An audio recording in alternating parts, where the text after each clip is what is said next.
Good morning. Evening. Times. Times are hard.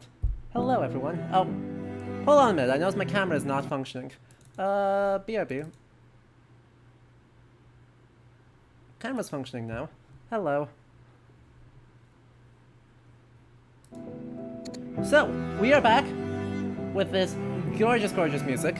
And more Old World this week. So it's been a couple weeks since, a little game called Humankind came out, but I think the plan is we're going to start the Carthage campaign, because that's the only campaign in the game right now. Amazing.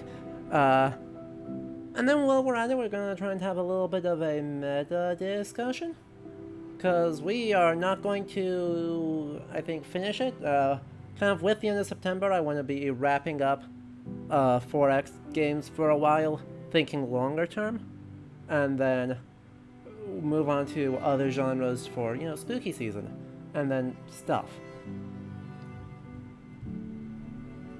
Let's get me more in frame here. Hold up a minute. Which way is more in frame? That way is more in frame. There we go. Rise of Carthage. In this history-inspired campaign.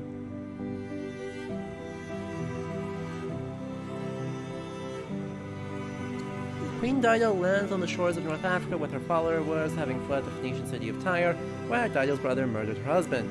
Thus begins Carthage, a small colony that will have to settle its economy and defenses, and carve out a place for itself in history. Can it survive as a newly founded colony and set it on the path to greatness? Technologies are more expensive. No starting military units. Military units take longer to produce. No wonders. Settlers rapidly increase in cost. We cannot do a tribal alliance. So, our goals are, apparently don't die, because that's going to be real hard. But that is okay.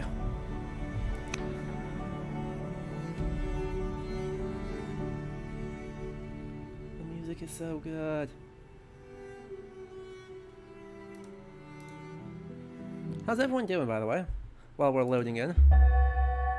So, after Queen Dido of the Phoenician city of Tyre discovered that her brother murdered her husband, Dido fled Tyre and led a colonial expedition to the shores of North Africa. There, a local ruler, I don't remember who the Aeneid says the name is, but regardless, this should be the leader of the Numidians, told Dido that she may settle her people on land that only an ox will cover. So she cheats, and then lays out, cuts the hide in half, widthwise, and then cuts it into strips, and then surrounds an area. Carthage, i.e., Carthage. There is much work to do, as an understatement. Each scenario in the campaign comes with its own goals. In the first scenario, we have 12 goals. No, this is not the new MMO. That's New World. This is the Mohawk Games 4X game that we played a couple weeks ago, Old World. Anyway. So we have 100 turns. So if we complete 6 of the goals, we get a bronze victory. 8 we get a silver victory. 10 is a gold victory. Fabulous. We should just build the site. There. Family cities get what resources is it? This is ore. Mines and lumber mills get extra output. That's not a bad one. That's not a bad one at all. And now techs are bloody expensive.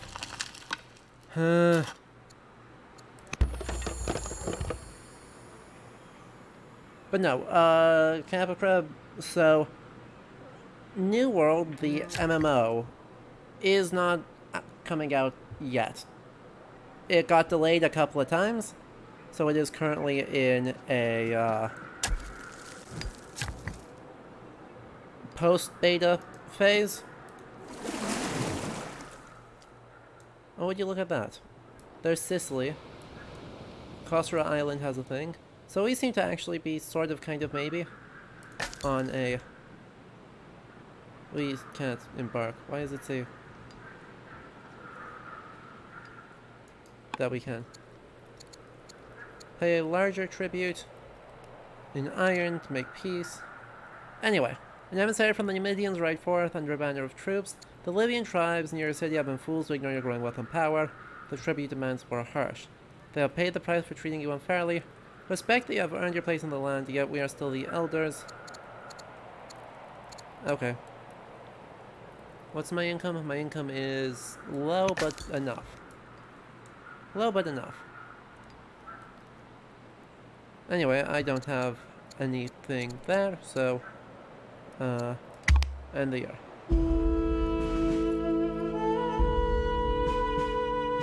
What?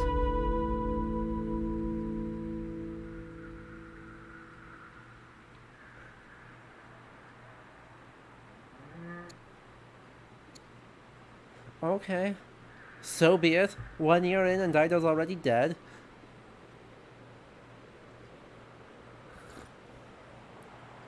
For many long decades, Carthage was forced to pay tribute to local tribes for the use of the land.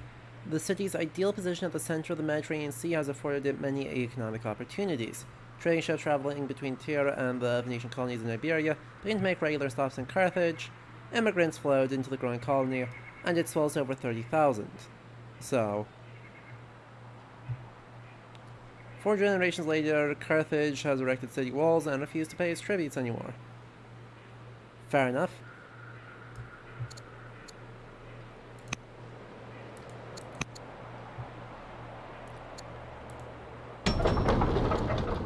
Fair enough. Okay. Fine. I guess.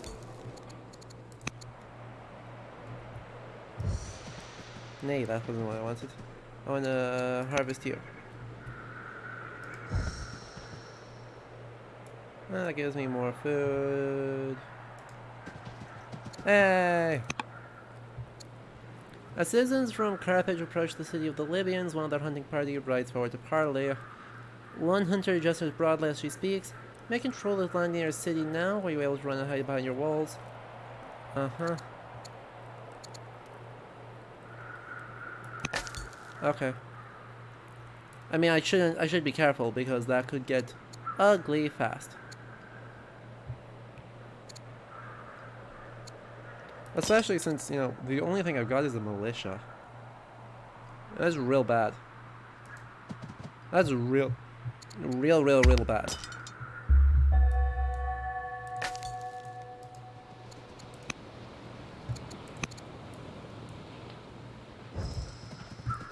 Oh, there's the edge of the game map. Okay. This is actually also the edge of the game map. Sicily's not part of the game world, is it? Oh. So the game world is frickin' minuscule here. The border is somewhere over this way, it seems. There's the northern border. There's the other border. Oh boy. Yeah, this is not big.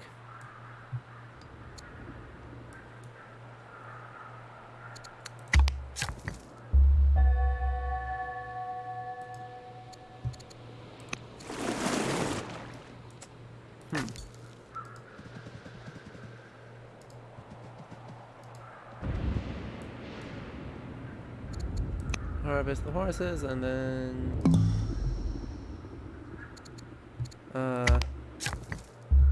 and here. Okay. So I guess build one of these? Sure. Harvest camels.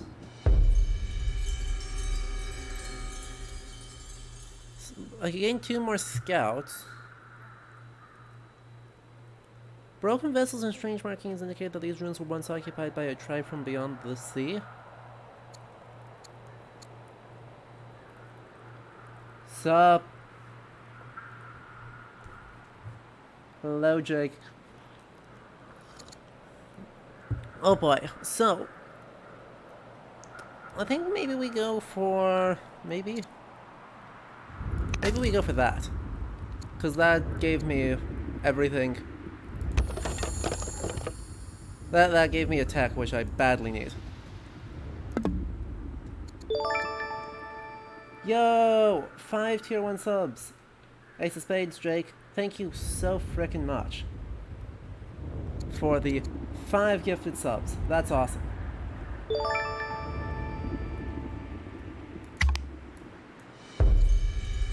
Phoenician people pay homage to many gods. Shrines are no longer enough. The great families of Carthage desire to construct temples within the city to honor their favorite gods such as Baal Haman and his consort Tanit. Uh-huh. Go stockpile a bunch of stone. Well, that checks out.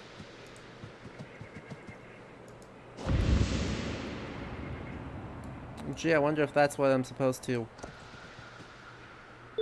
deal with. Ah, dang it. I know, stupid time zones. But, thank you for stopping by. And I'll catch you, hopefully, on some of the ones this weekend. There's more AC Valhalla. So, maybe, hopefully. Very hopefully.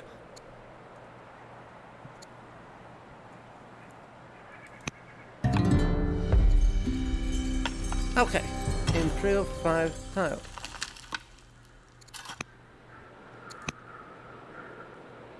Okay. We have a limited amount of time for that.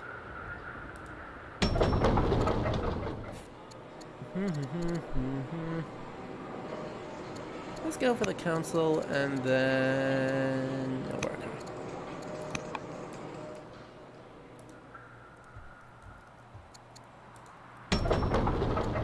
And you're an idle person, so Fisher. And you're not doing anything. Yike. Exactly. Hello, Watcher. Good to see you. Huh. Every instance of a noun.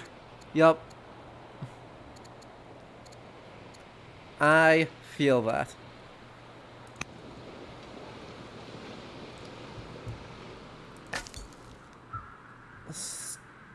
Jesus. So there's stone there, but I can't... There's no city site nearby. How am I gonna deal with this? Harvest the olives and then be sneaky and hidden. Because building up to deal with these guys is gonna be difficult. Just in general. It's gonna be hard.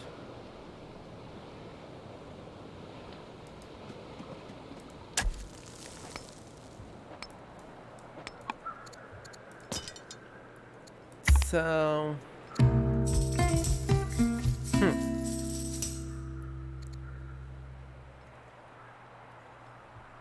Servants carry Arishatpal, the newborn heir, to be bathed. A strange old beggar wanders into the court from the busy street. He falls to his fingers before the swaddled babe, weeping into his cracked and filthy fingers. By the way, cute kid. Very cute kid. Child of prophecy, all of the four. Fine. Divine! Yes, optimal. Actually, optimal. If I middle click that? Yeah, just +2, +2. Charisma. You'll love to see it.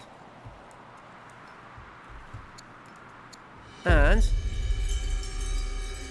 control 3 workers. Well, 1, 2. I'm close to done with that, so...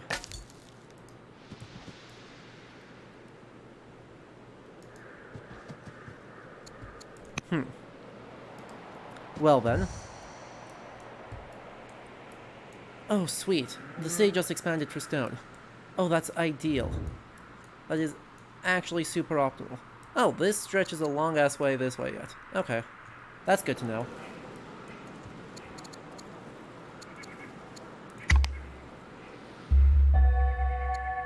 Aww. No room for timidity here. Quarry! And you Could build a Shrine of Astarte. Because I can't do anything with these yet. For annoying reasons. I'm a 3 of 5. I could go over here though. I could build a farm out here. So that'll give me 4 or 5. Easy.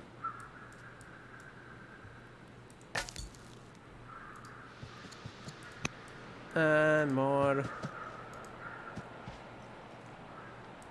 I take it there's a city site here.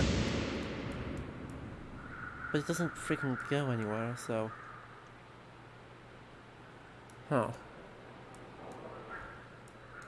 Honestly, not the best starting place I've ever seen. Well, this one's probably important. But this coast control is also important.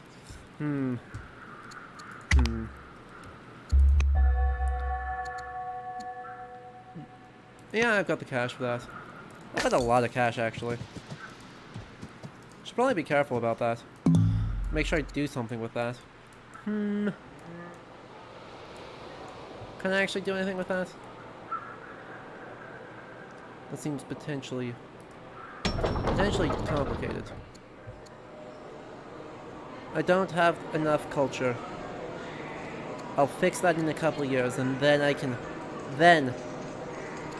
make sure I put someone who's a judge in there. And then we'll move on.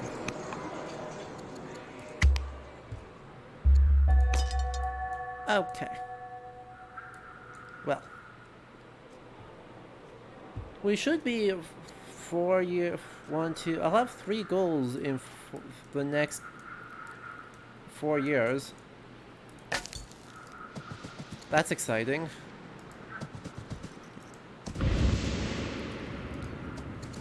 I'm too far away from anywhere. Boo. Oh god, this goes way out. Okay, what a weirdly shaped map. And I don't know how far this way it goes, so...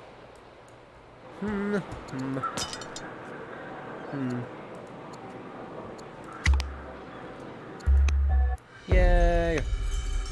Goals 1. Hello, Zen Walrus.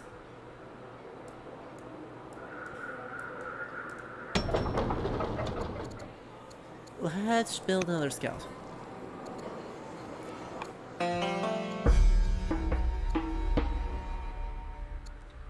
So we can scavenge for food. Yeah, let's do that. Because now that has developing culture, which means I can put in a governor. Or I can not put in a governor because there aren't any people. Oh, requires a garrison. That's what it is. Okay.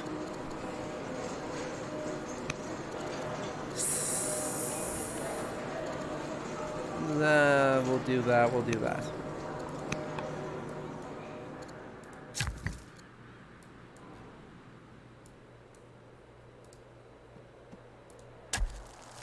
Build another quarry. And you can build fish. Yes, I wish to build the fish. Okay, and that'll finish the improved 5 tiles. Progress. This is a really interesting scenario. Right, it's turning the ambition mechanic that we already had into just the main thing. Right? An already existing mechanic of just, oh, what are your ruler's ambitions? Is now...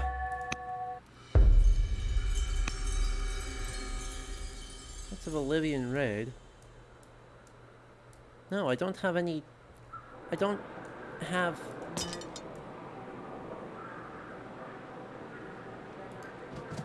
any way of doing anything about that.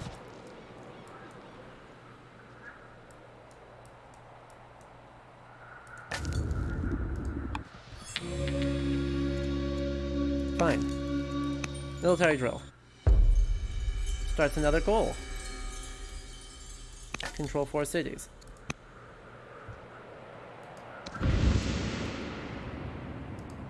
Fair enough. 1, 2, 3, 4, 5, 6, 7. 7 known city sites?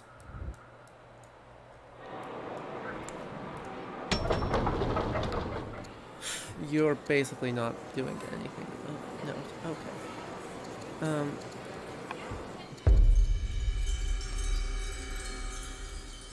Uh-huh. I don't have access to dies. So we'll start the goal issue a decree. Because we don't have access to dies anywhere that I know of. So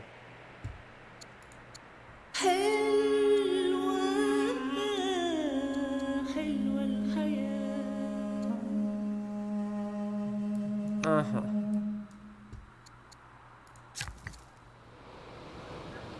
Well, let's build a barracks. That seems helpful.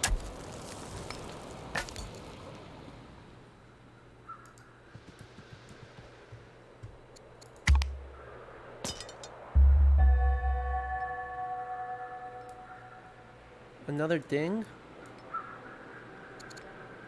Sleep.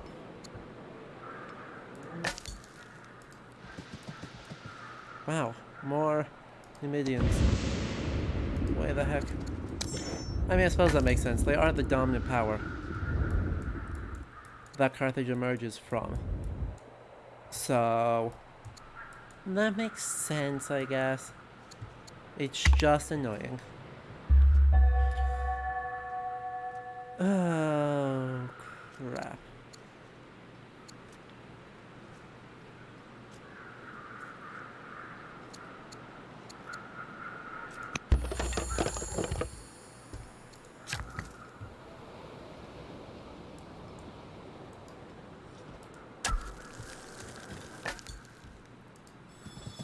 Hey, another shiny. Now let's do that.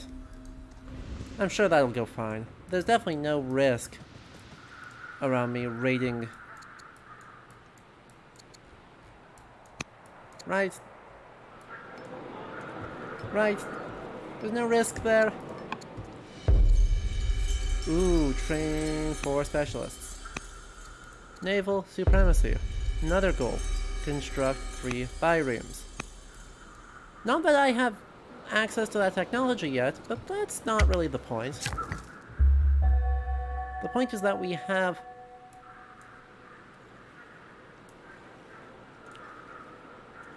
the materials, and we will not let it go to waste.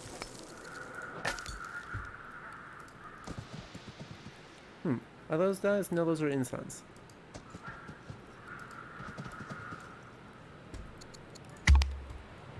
Well,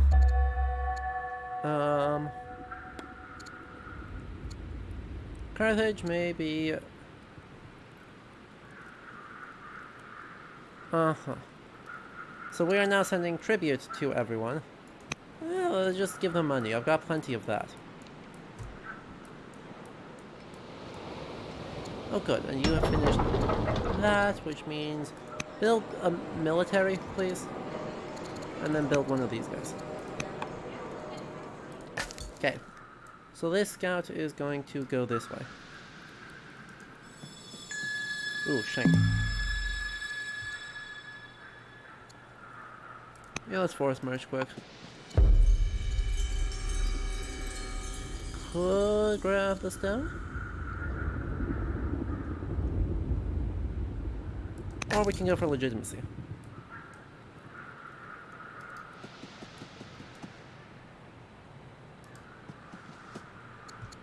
Okay, good. So that tells me where more stone is. Right next to that encampment. Who's surprised? Why is it not here? Those dice? What are those? No, those are wine.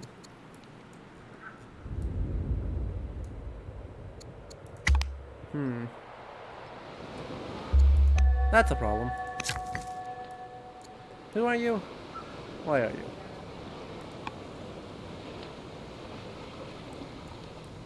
Mostly, why are you? Anyway. The princess is able to be tutored by people. So...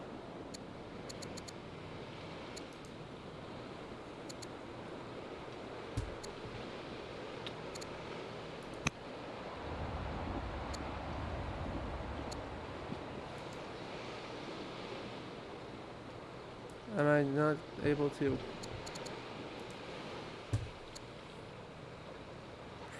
The princess is now old enough to be tutored by courtiers. Oh, I need to select the courtier, don't I?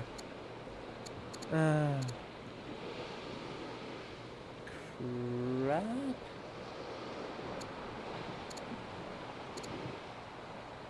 None of these people are great choices.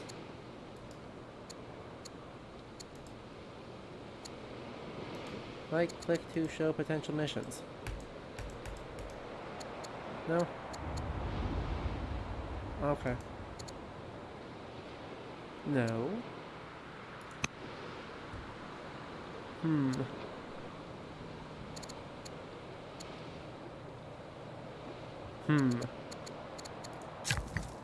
Why is it not letting me do the thing?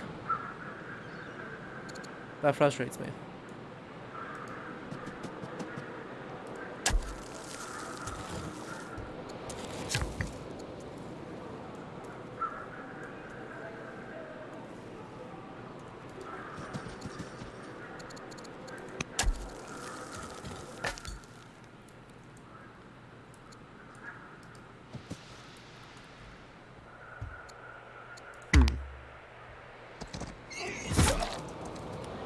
Well, fair enough.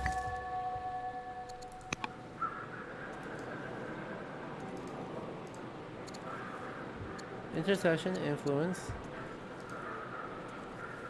Why is that? Why are none of those options of tutoring not happening?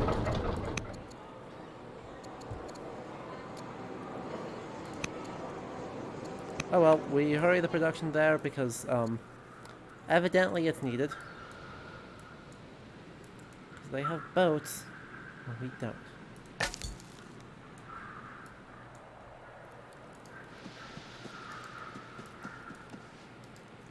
And you look at that. Harvest. Harvest.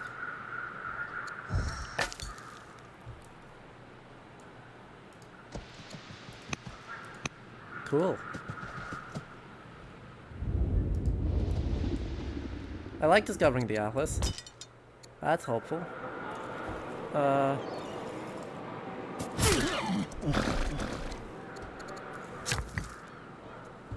And you,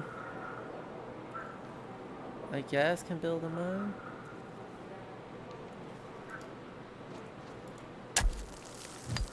Cool.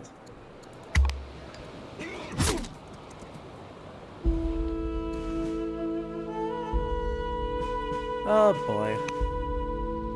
Debauched. Good thing she's not really in mine unless something horrible happens. Again, I would still love for you to get tutored by someone.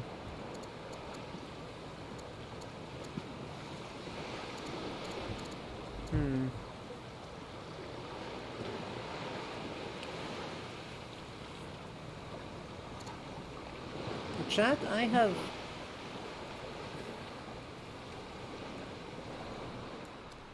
have no idea. Oh, wait. No, there are bird sound effects off in the background. Since we're on the coast, there are seagulls. Yes, you are hearing birds. Okay. I was like, what? But no. You're hearing right.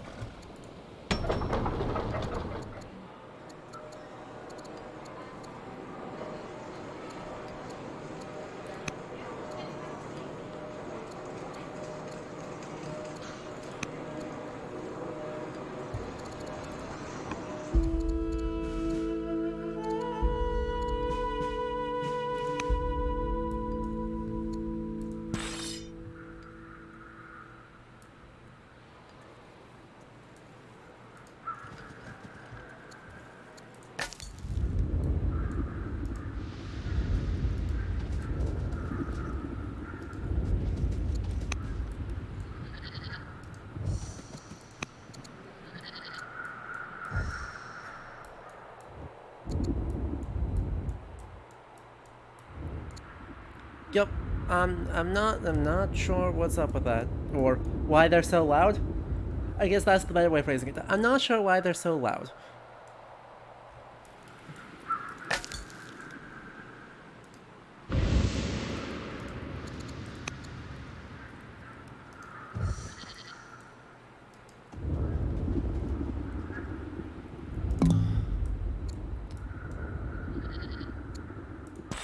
Next unit, you're just going to sleep.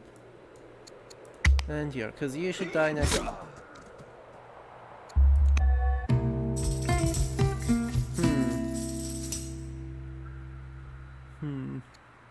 Who becomes... I want to keep the monkey. I have a monkey now.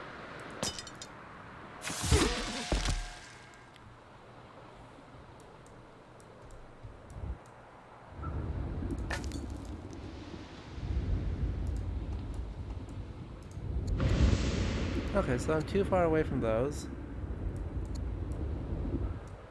But we've got basically Numidia that way, Libya that way. This is a pretty powerful city site, because I'll expand up to get that. This is a fairly crummy city site, but at least has gems.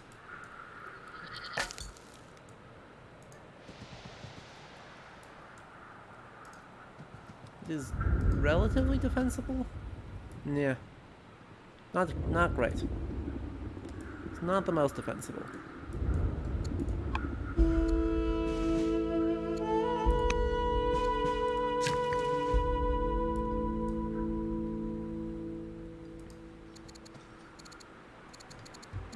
You were recommending a farm, weren't you? Yes. I still have no...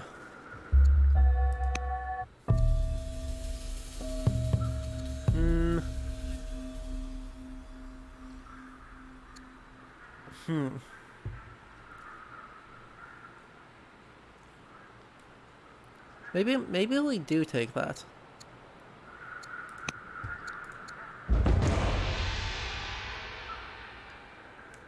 Darn.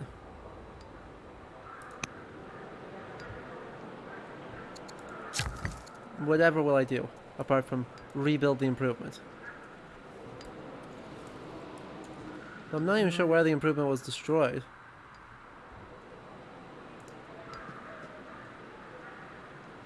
Apparently it was right here.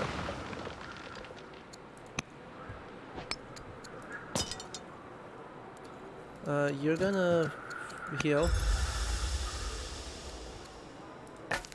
You're gonna...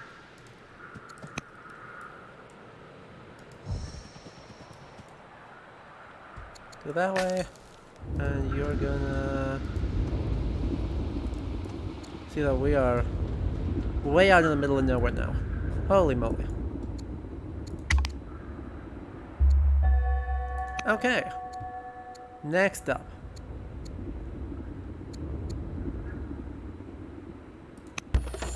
Camp.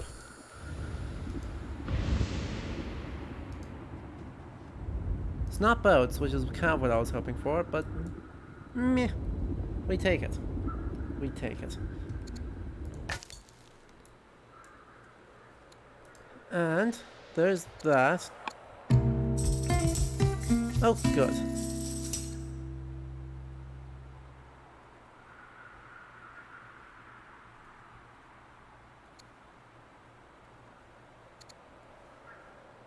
Which one are you working on? You're working on...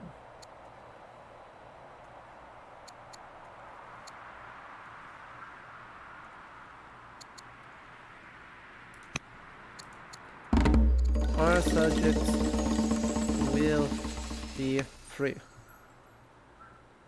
Okay, so that was... those were laws, not decrees. I don't remember what decrees are then.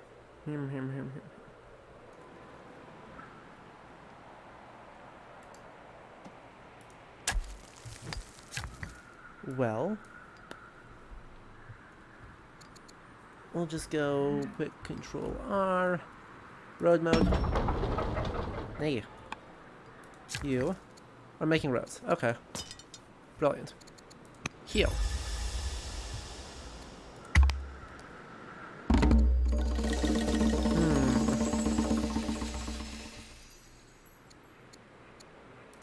Infantry captain.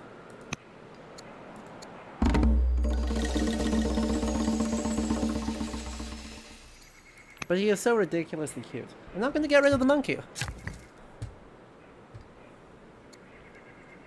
Monkey shenanigans are worth.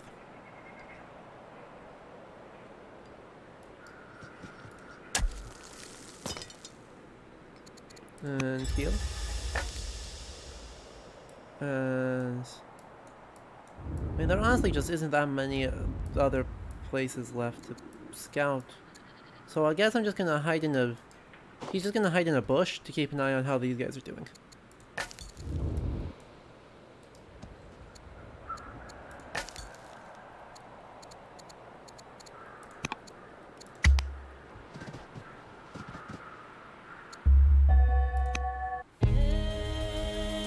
Oh dear. Well, that's unfortunate. That's just generally unlucky. For someone who was supposed to be going to school for tactics, that's pretty grim.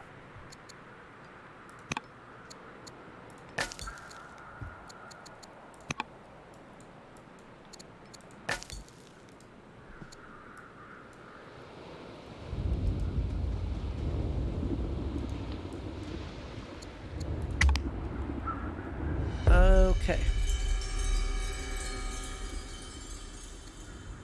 So you have now finished.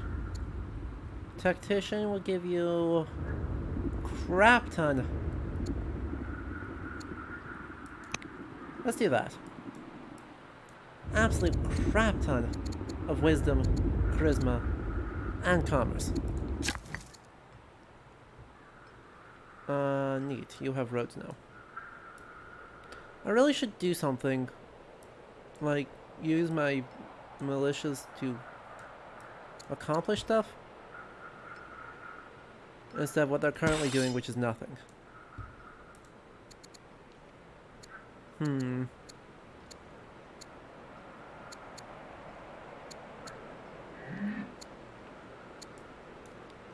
versus melee or 10% versus...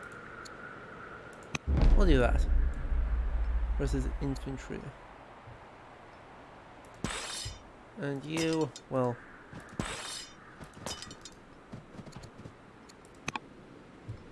do that.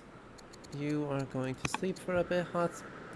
Actually, let's do a general. Oh wow. He's a really good soldier. Okay.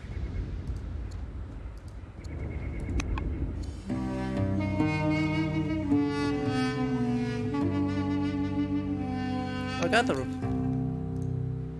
people for it.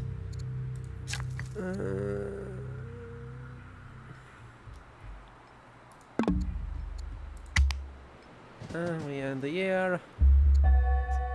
Shame. You know, you are really starting to annoy me.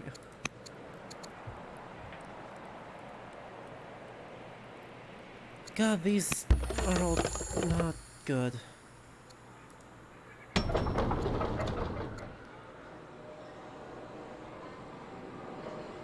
You need a stockpile of 500 stone? Well, sheesh.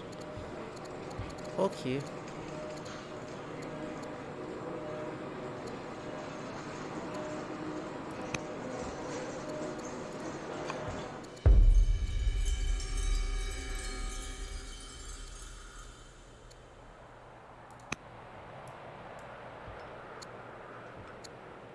Okay.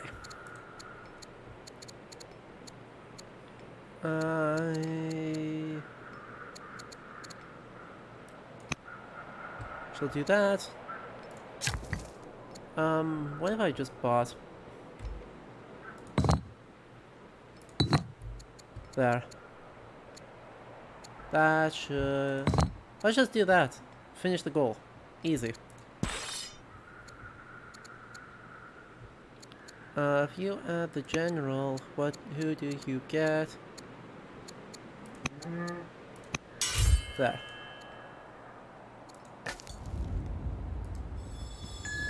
Shiny. Another worker. Not that I have anything to do with the workers right now, but it's better than nothing.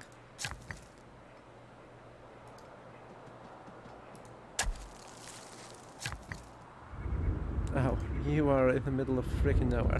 Okay. Hello! From a night tram in Prague. Ha! Sorry, I was paying attention to the game, not chat. Apologies.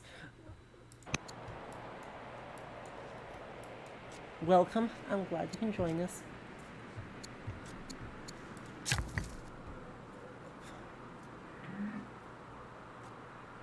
I suppose this would be a great time to kick into, you know, actual, like, discussions of things instead of just, like, playing the game casual-like.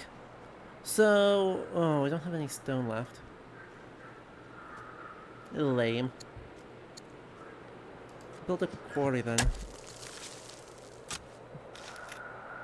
Because I'm playing in the evening, I have, like, stuff to do during the day. And so it's evening in the US, but that makes it a hot mess for anyone in Europe. Weekend streams are earlier though. It's just the weekday streams are always end up being pretty late. The weekend streams will always be at a more European friendly time.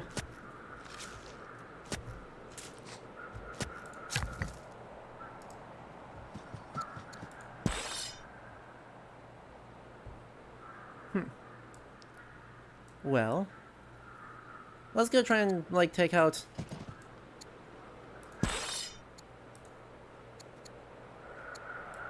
I'll move first, I think, but... And then we promote, turns you to 25 from hill. Are any of these hills? No. Maybe we'll just do that. And then you, we will rush production.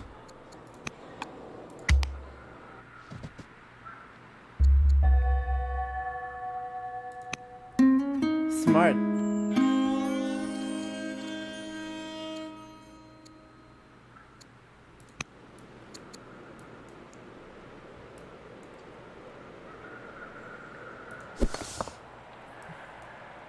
Anywho,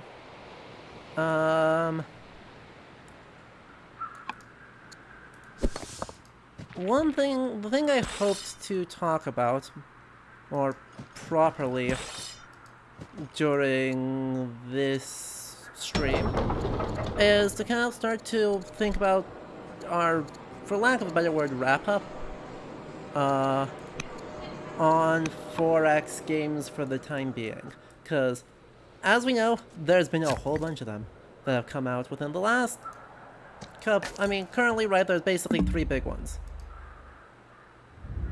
What?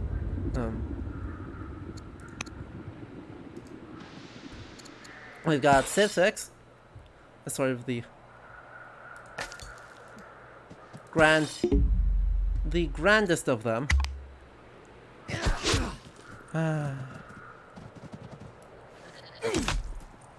Ow.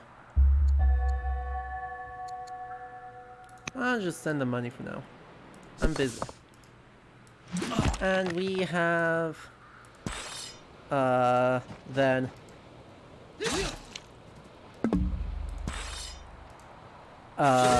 this game, Old World. And then we have Humankind.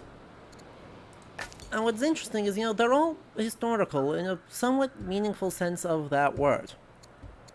Right? They're all adopting explicit historical settings for Civ 6 and Humankind. It is very much a long form of history, you know, taking place over many, many thousands of years.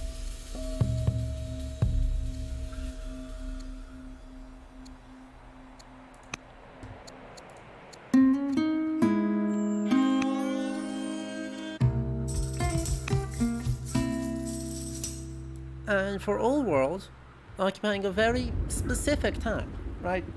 Roughly, though not strictly, 7th to 5th centuries BC. Neither of those goals are good for me. I don't know, like, what is... Oh, duh. That's an action I can take inside a city. Da da da da da. There we go.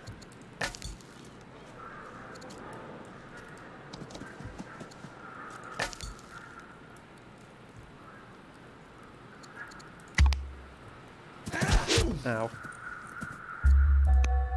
Training for specialists. Nice.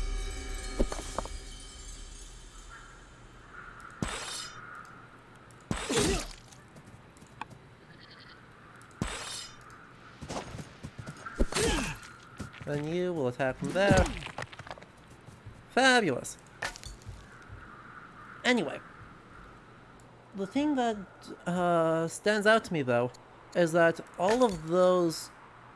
Like, while all three of these 4X games, in some ways, share some core DNA out of Civ. Remember, the lead designer here of this game, Soren Johnson, is...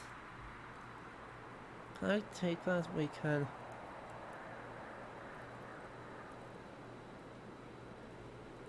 Fine. We will do that this turn, and then we will be okay for next turn to just go in hard.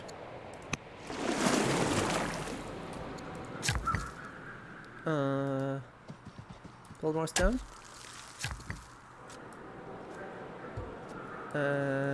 Nope. Go up here, and then realize you have no things. Anyway. Right, they're all super... Still? Really? Really? I do need these. But for the moment we'll focus on that for the extra resources. I also don't have a...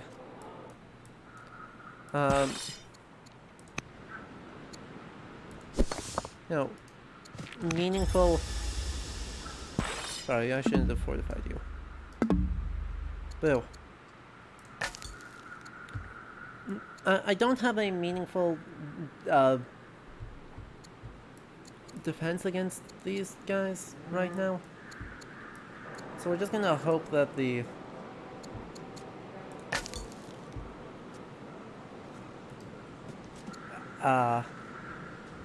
militia is going to be okay at handling them.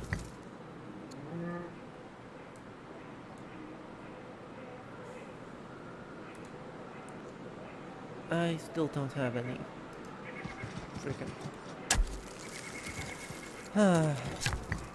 The lack of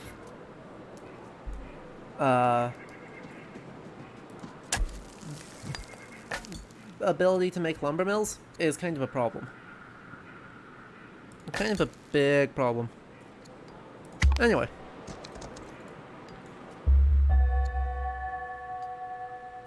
Okay.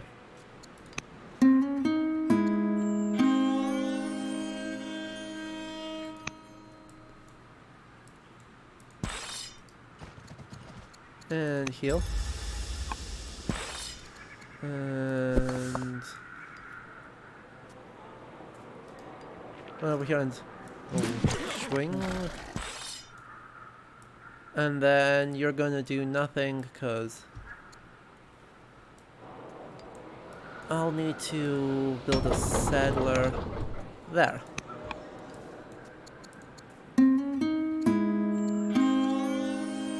How are the families liking me right now?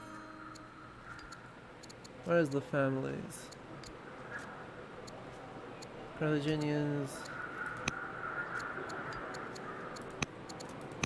Ha ha ha ha ha. Agents, ambassador, chancellor, spy master. Oh, there's actually...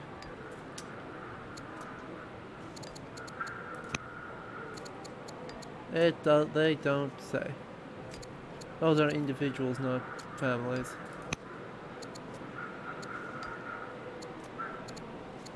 Why do I not remember where these...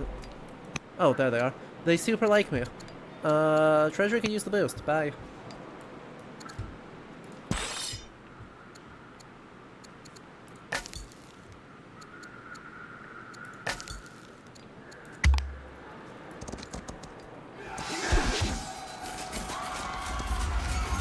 Well, that's a problem.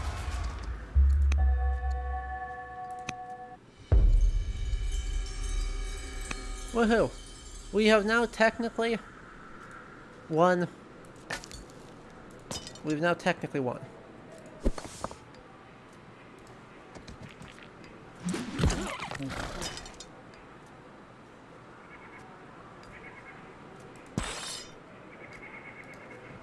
Okay, force march, go, attack, run in, kill. Great. You just like, I don't know. Vibe? He'll be fine. I'm sure he'll be fine.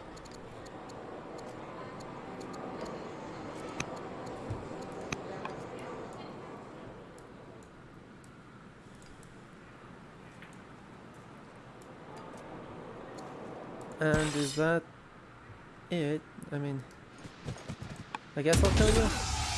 Oh.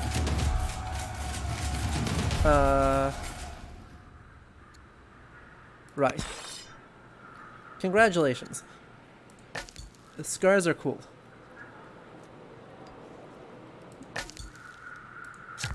Anyway, where were we? Oh, right. I was continuing to wax rambly on most everything. Just kind of in general. But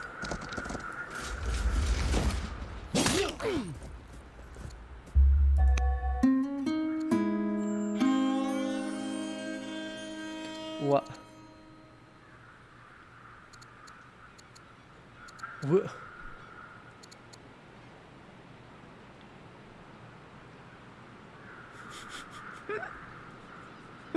Oh dear. Monkey assassins, let's go.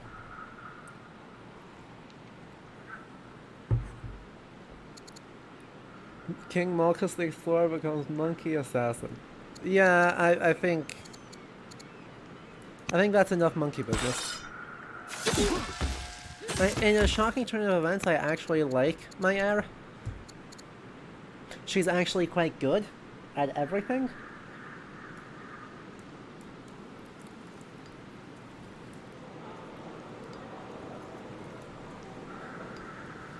So can't say I'm a fan of the willful attempt to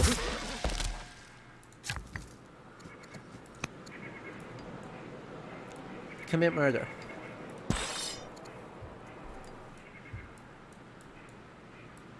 Anyway, we're gonna need to try to expand. I'm gonna try to expand out here. And I'm also going to try and claim this one, so we'll just kind of... We'll stay clumped, I think is the right way of doing this.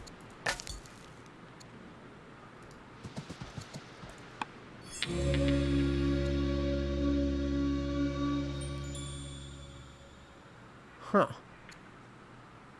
Huh.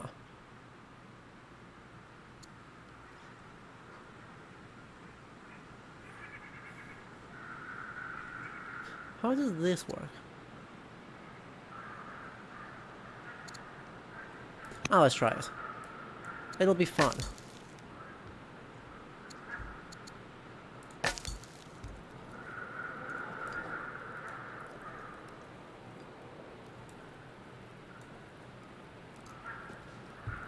So we've got one nomad skirmisher. We can hire them. What if I hired what if I hired one of you instead?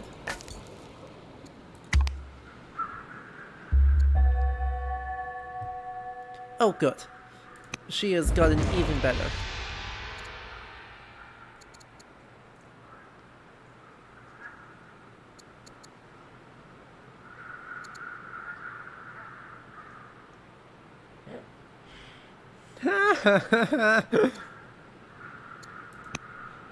Oh, we gotta do it.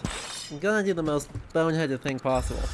But you know, I'm just not persuaded by your ability. For 21, unhappy. We got on you.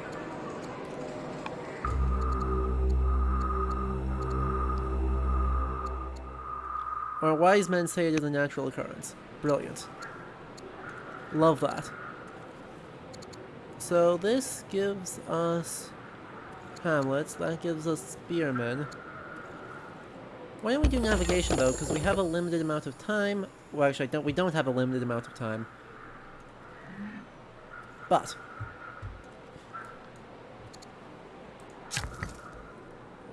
we don't want to get too enthused on the idea of,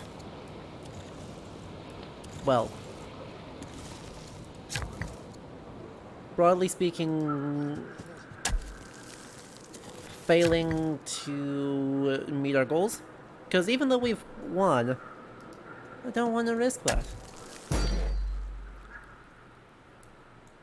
Anyway, I hired one of these guys, which is great. They have no actions, but they are cavalry, and cavalry are good. So, anyway. 10% versus melee, that's fine. You're just gonna sleep here. And end.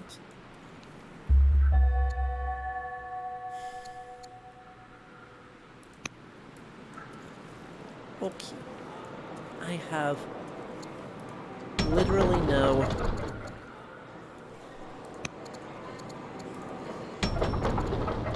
literally zero...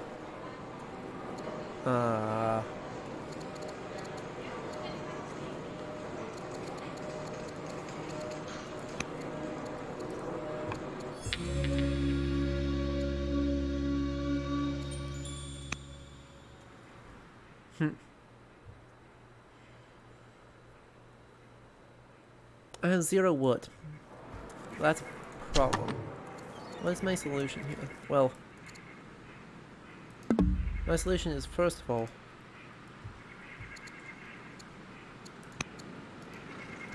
to go out here. And then...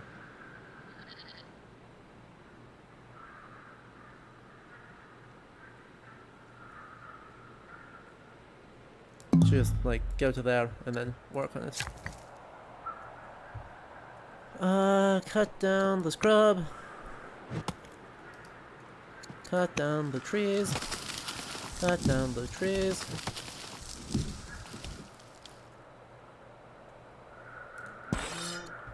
Brilliant. So we need to squish these guys soon-ish. Not super soon, but soon-ish. You're gonna go sit here again, because kind of what you do.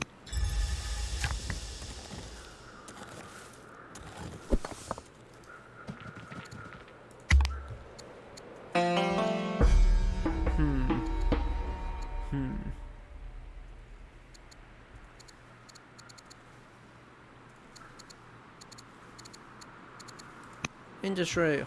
More of those. Anyway, I really need to stop being distracted. And so, let's talk about the 4X genre more. Theoretically, maybe. We'll see how well that goes. I don't know if I can actually declare war on these guys, can I?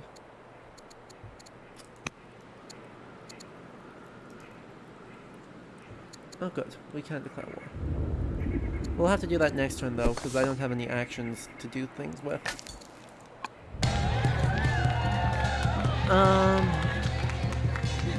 Yeah, you're good. TBH. You're quite good.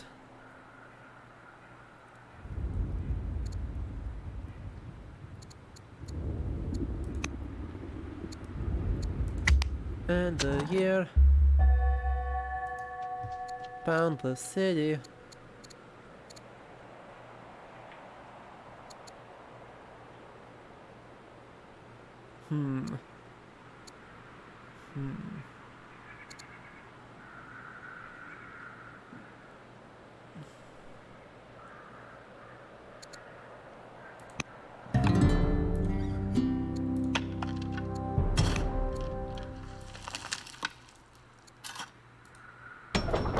And you're gonna start working on a slinger. Okay, now. Declare war. Cool.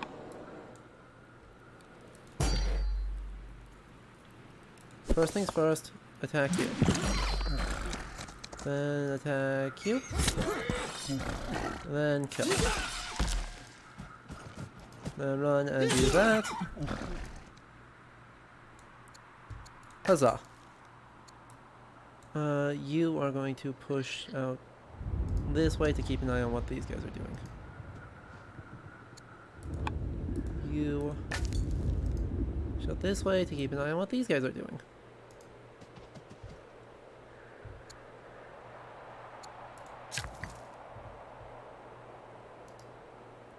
Okay. So, where are we at?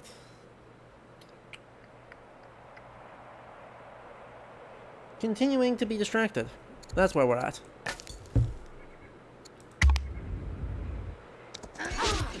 Oh. So, the very quick...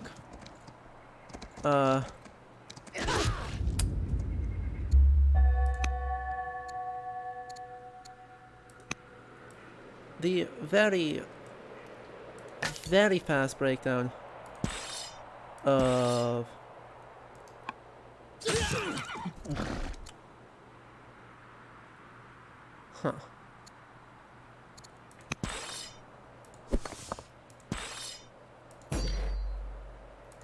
This is not a kill. Shame.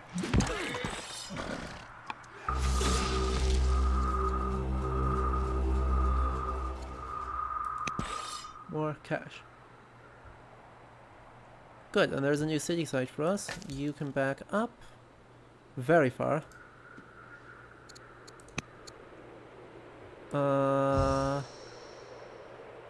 Then you can push up this way. Yes. Perfect.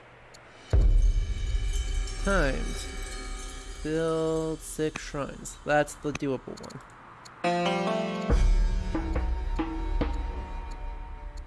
Pet fish! We have learned our lesson. No monkeys. Just pet fish.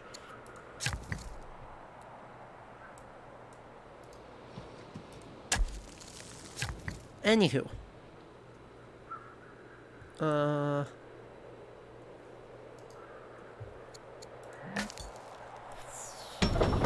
Choose production here. Master officer seems helpful.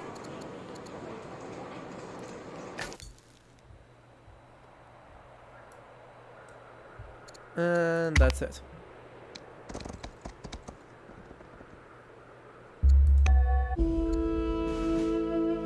Duke Balzabel.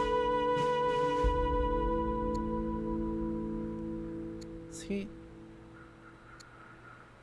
Oh, Duchess Balzabel. Okay. Becomes bitter. Grim. Severely unlucky.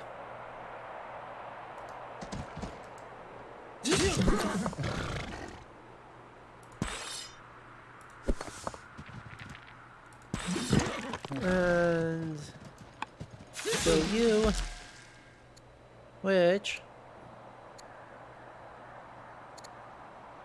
upgrade to brave.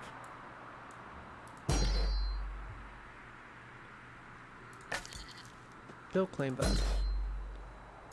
You're just gonna protect here, just in case. Huh.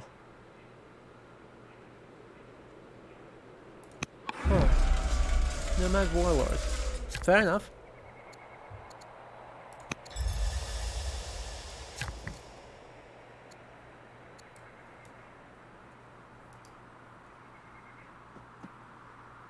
Where's a grove?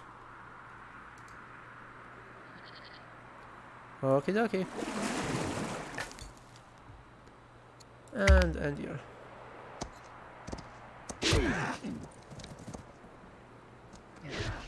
Yeah, that's what I figured.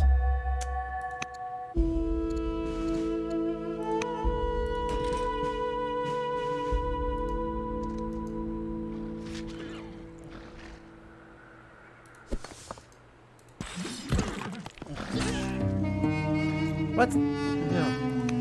God dang nabbit. How utterly unfortunate. You I have no way to.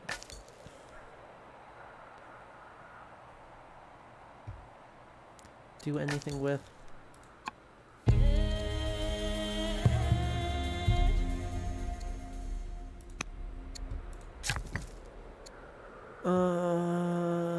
Okay. Sheesh. One of these days I will stop being distracted. I'm sorry, everyone. I've said like 5 times now that I'm going to say something useful and then have proceeded to do nothing of the sort. Video games are just distracting, yo.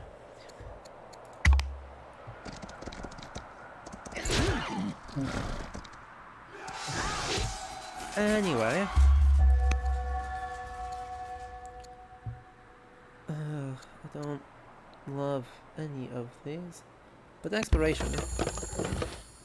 Exploration is at least kind of useful.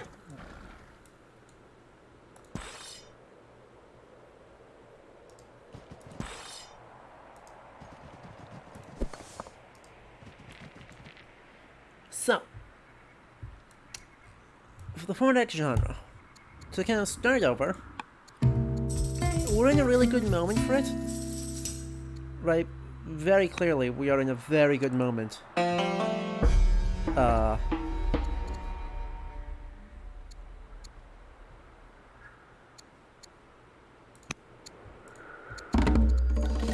Vital, no components.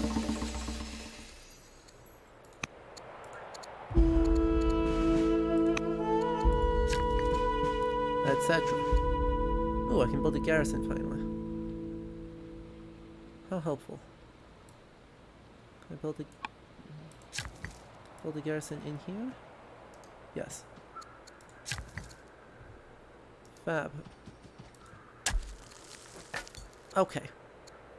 So yeah, this good spot is kind of defined by 3 things that do very different stuff. Right, I don't think that's particularly controversial to say.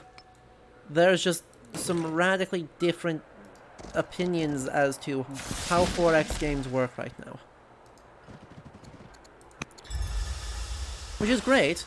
You love to hear it, and you love to see it, because it's good for the genre.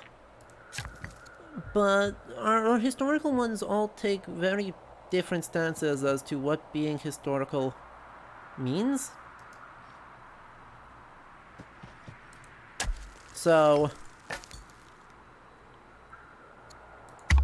you've got Civ 6, which takes this very long-form, standard approach.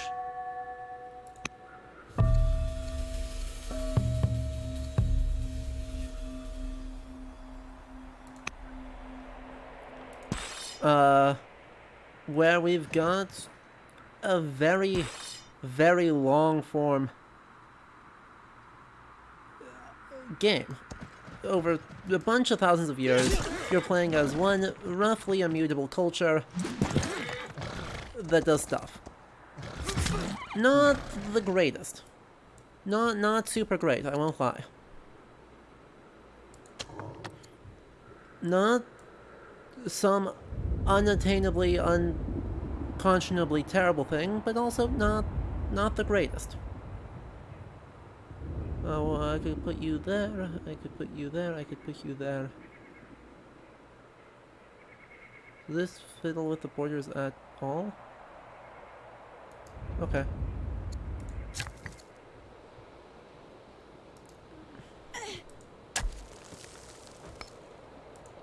And city production. says we don't have any. City production says I need to buy about 400 of those.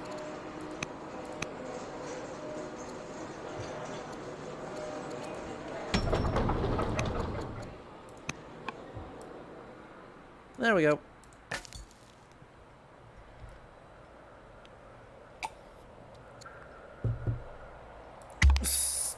Then we've got Old World, which came out in what, August?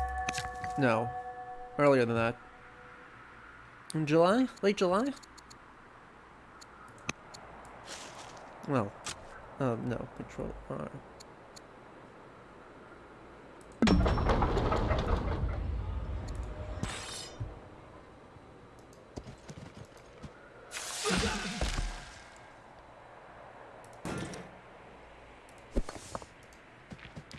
And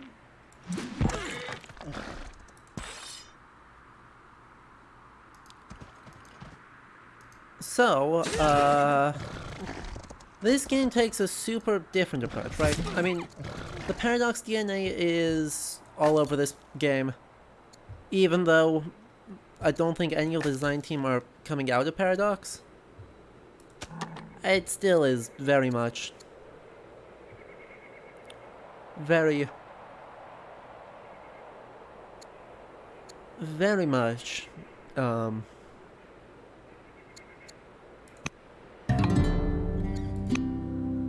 hey, we did a new thing.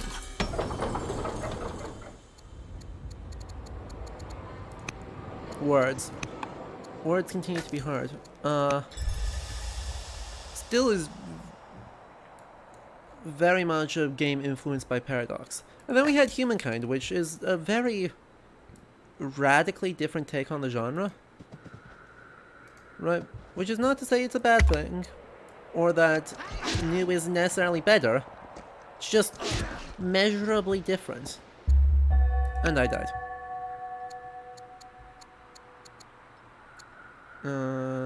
Let's go aristocracy, sure.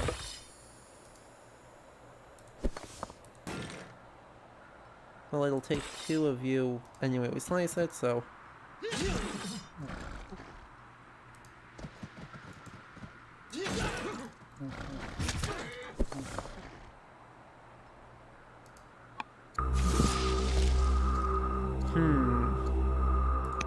Let's do that.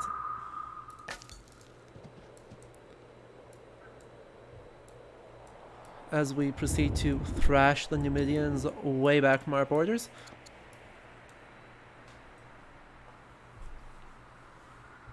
Anyway, there are, in this historical 4X space, I think some interesting trends. One that stands out particularly to me is the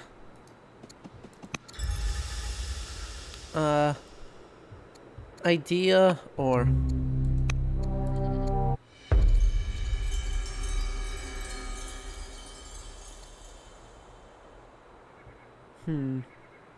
yeah, I'm okay with that.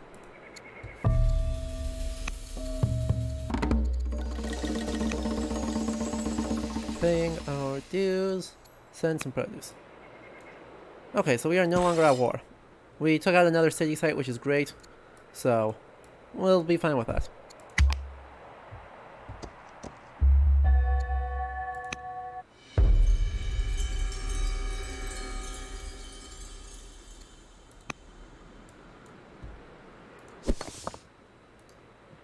So, heal,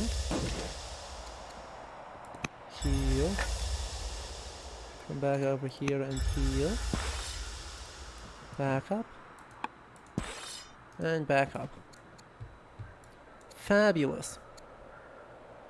We should have a scout here who is now able to go out here. Anyway. One thing that the 4X genre has been doing that is super interesting to me is that it's been pretty keen recently,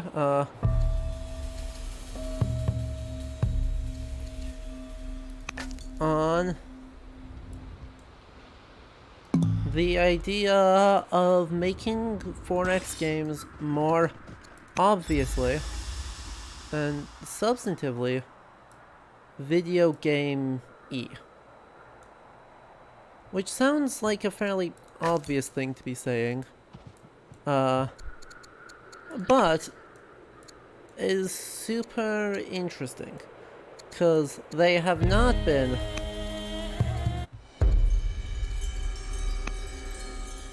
like really at all.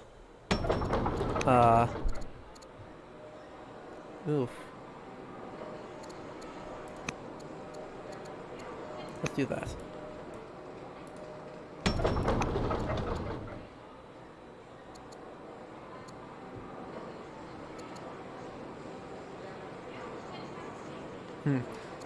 Anyway, have really not been at all so far. You can't do anything. Interested, I suppose,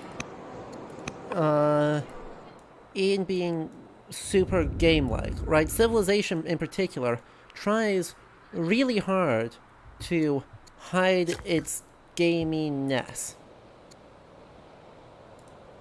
But in contrast, you know, you've got this game.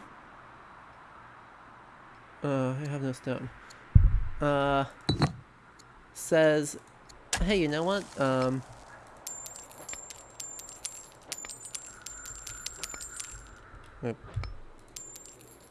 There we go. Says, well, let's use cards. Oh, good. Welcome back, Applecrab. You have not missed anything. KJ,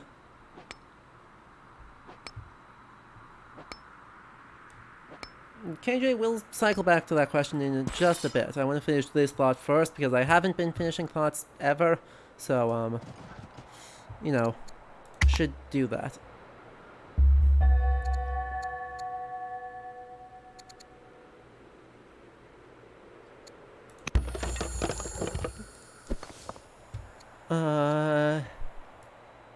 Anyway.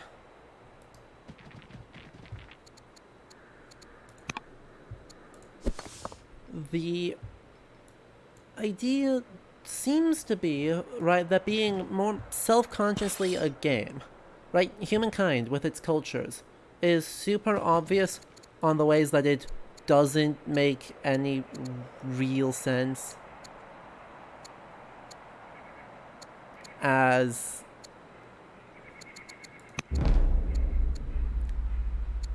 a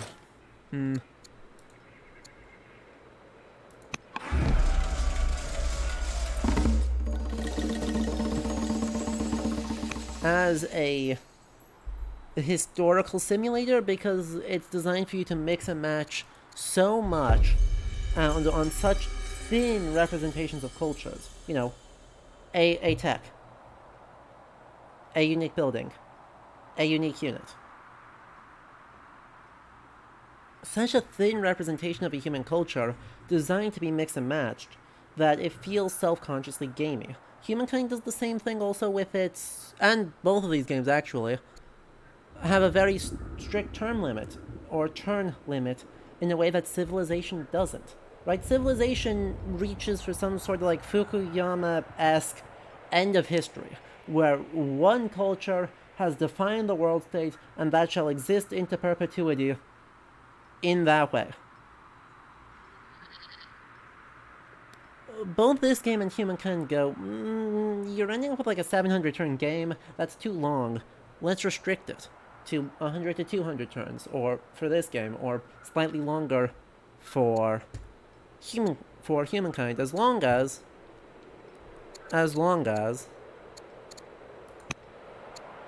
wow.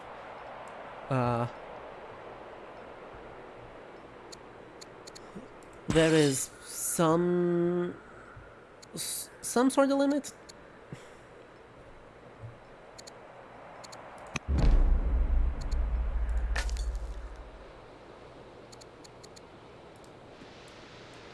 Like, they generally seem to be less than interested. Let's do one of these, I guess. Oh dear. Don't do that.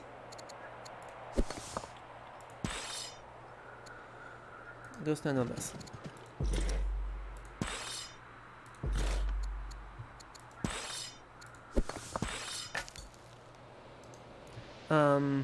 Where was I going with that sentence? Generally disinterested in something. Generally disinterested in the question of the end.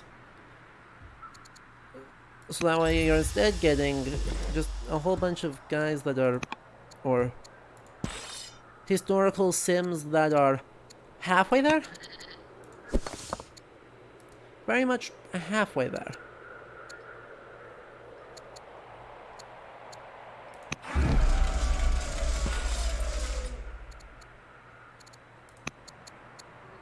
Where they say you are in a historical space for a while, and then it ends, and theoretically, right, the game ends.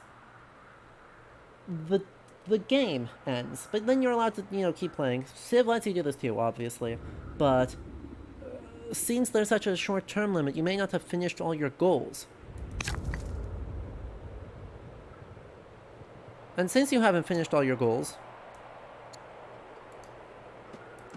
well, there's actually more compelling reasons to keep playing after the game itself, the game in and of the game, finishes. Which is very cool in a practical term, and is also very interesting as a historian, making a historical argument, because I think it really, to some significant extent, goes without saying, that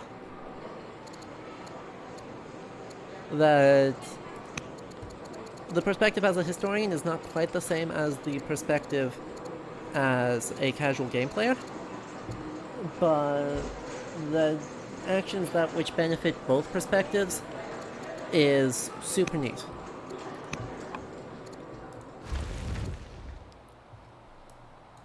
And they are really super neat. There's so much about these games that are neat. And if there's something off in the corner here. Oh boy, yep. I'm gonna die of disease. Very unlucky. Very, very unlucky.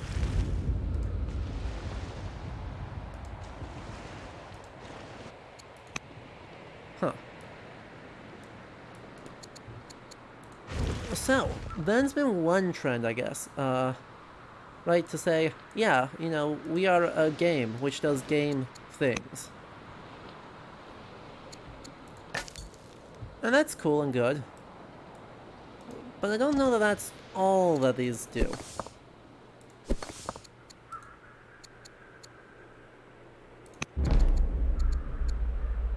Right. I'm losing. Great. She's so not good.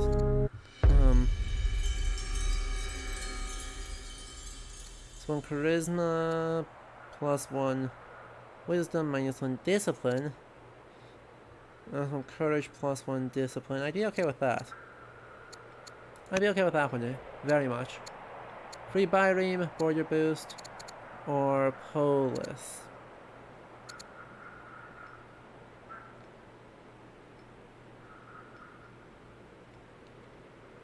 This leads to forestry.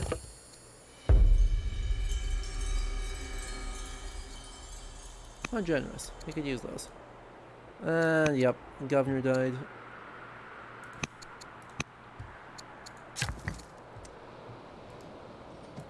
Stronghold. Anyway. That wasn't a great choice, but that's okay.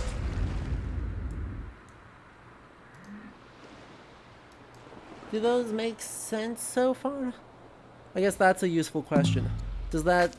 Do the things I've been saying, rambly though they are, make sense so far? Sort of a breakdown of the state of where things are and what some of these games do differently from each other.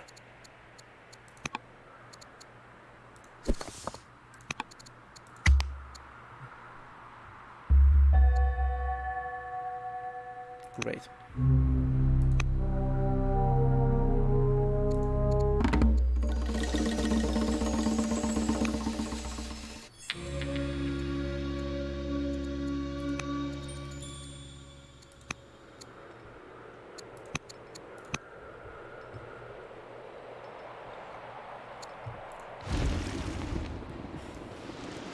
The next question, I guess, after thinking about these as,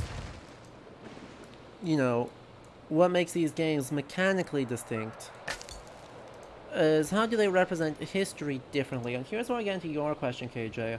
Right, one of the big changes is there's been a couple discussions lately in the Discord over how much invention in and of itself versus meeting a new need in a society drives the discovery of new techs. Which, if you haven't joined the Discord yet, remember, type !Discord to get a link to that.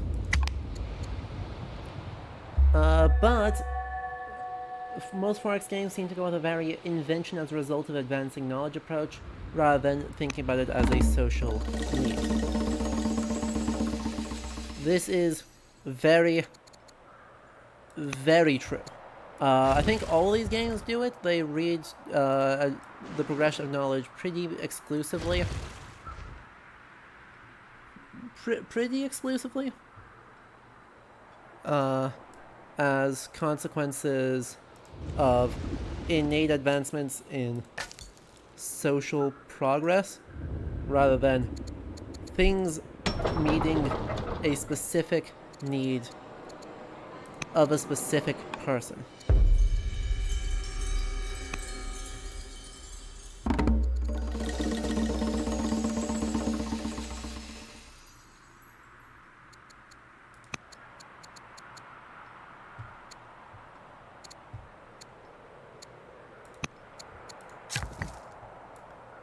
And that's kind of a problem.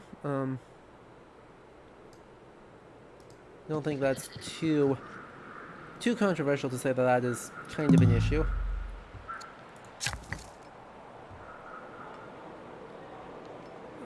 But I think it's interesting the ways in which the 4X games sometimes try and deal with that, because it's not like they are just unilaterally going, oh yes, we shall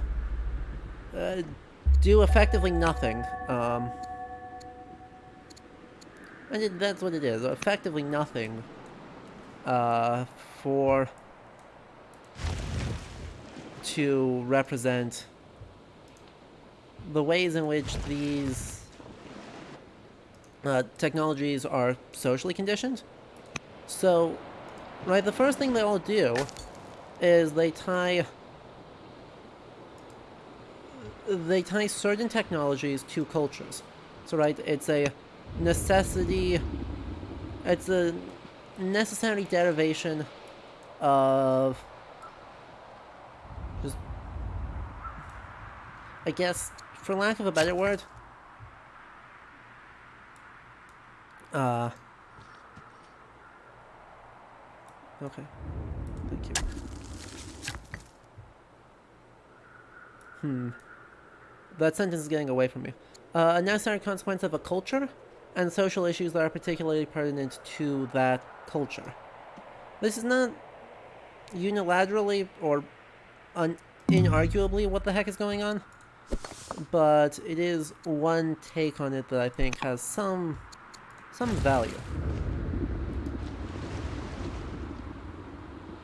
Exactly, right? There are the Eureka bonuses in Civ 6, really. That's a good point. Where meeting certain gameplay, which, in other words, social needs,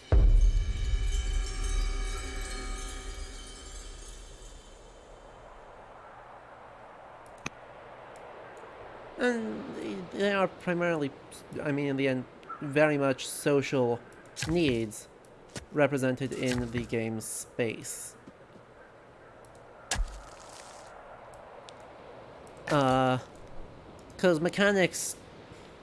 I don't know. I guess this gets into a more fundamental thing, right? As to how do you really consider these as... Or... Let's try that sentence again. What kind of history do games do?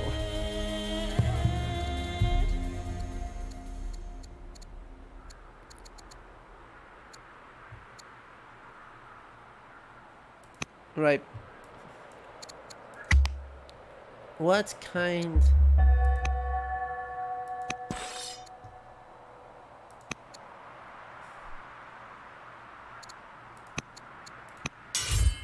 What kind of history do games do? In some ways, it's all very much a political history, right? Where we have people going basically entirely... you know, history is defined by the actions of leaders, i.e. what you, the player, is doing. And it is about the movements of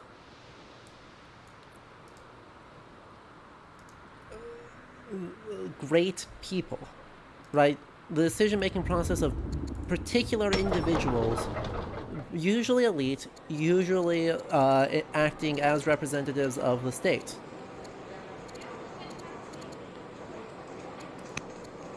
Which, you know, it's a fair point, but that's a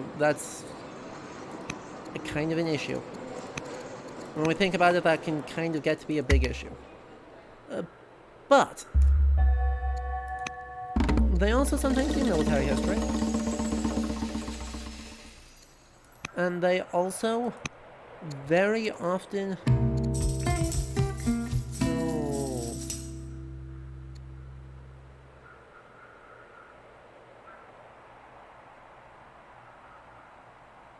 Matter is settled.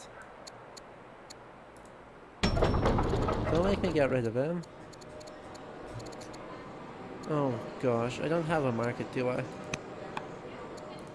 Oh, fine. Still build an archive. And a forum.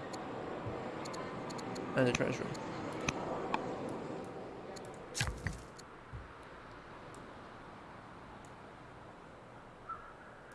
Anyway. Yeah. See, Riley, if I was talking about actual history, I would 100% agree with you. With the poli-sci nitpicking of broadened state to polity. But 4X games don't really make a distinction. Right, we have functionally infinite bureaucracy to make sure our will is done. And it's only really with, like, Old World that starts to complicate that in meaningful ways.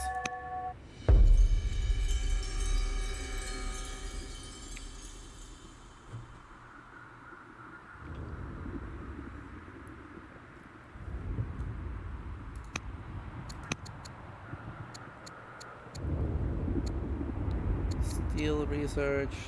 33 years to steel research. Or not.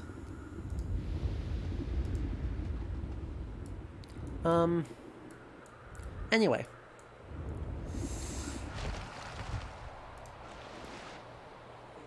Let's see. Right, because this game finally does it a little bit. So let's talk about that. Right, Old World, and it's how do they distinguish between states and polities? So, I suppose starting by definitions, I distinguish between those two terms primarily as one of bureaucracy,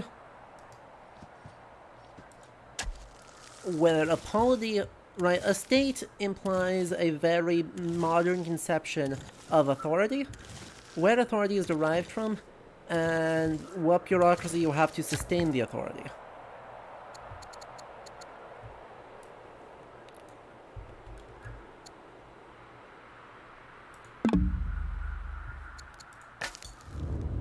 That doesn't really make a lot of sense for most of history, And so using a more generic term of polity says,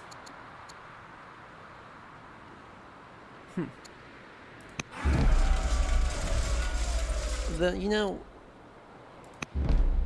fancy. I'm just gonna die? Okay. I had no warning I was about to die. That's fine.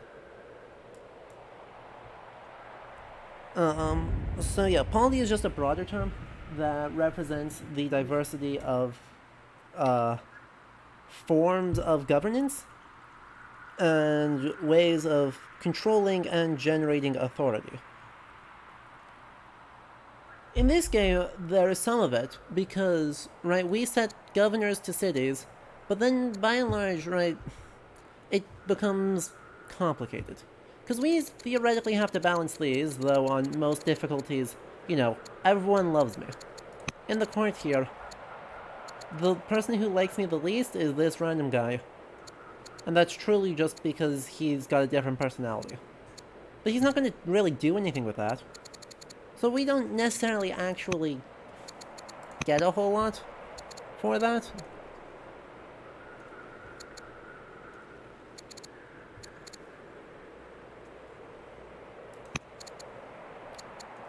We're not necessarily going to get a lot of...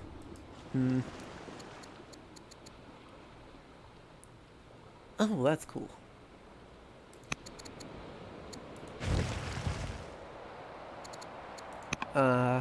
Definitely not necessarily going to engage with those systems, I guess. These systems don't fundamentally change the way you interact with the state.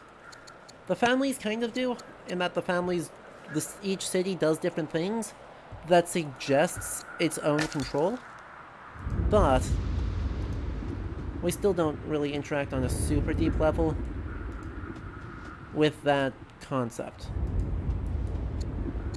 So, complicated. Don't have a good answer there, but it is fairly complicated. So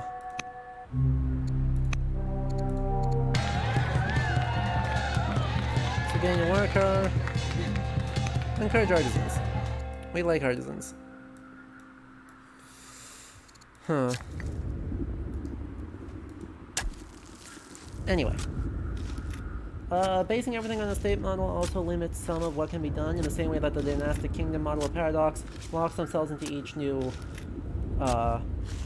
with each new Crusader King's, in the same way that the dynastic kingdom model that Paradox locks themselves into with each new Crusader Kings makes nomadic peoples, republics, etc. harder to work with later in each edition. That's super true. That's super duper duper true. And you actually see the exact same problem in Old World and Humankind, in that the Huns are sedentary people in Humankind. The Numidians are, to some extent,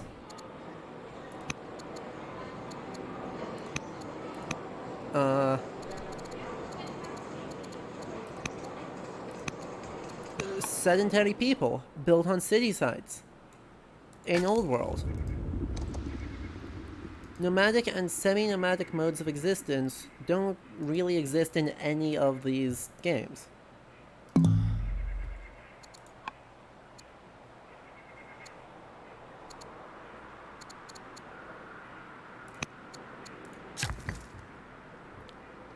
That's kind of a big deal. It's kind of a really big deal. Really, do I not have any... Can I not build...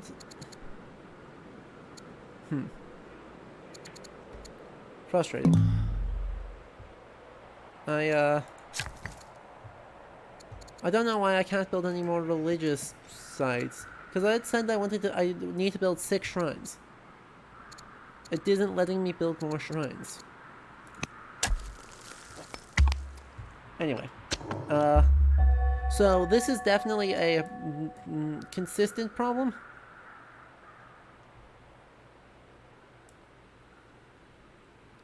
an understandable one, right? This is just something really, really difficult to do meaningfully.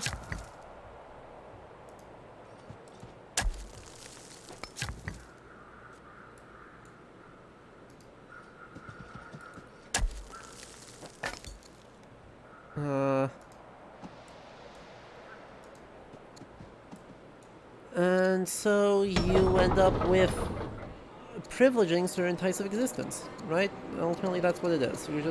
We privilege certain types of existing as more game appropriate. And so it will be something that's super interesting, to push that and see, how do you do within old world framework instead of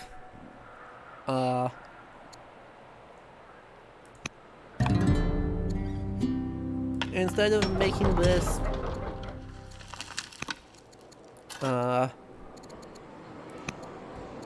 a place with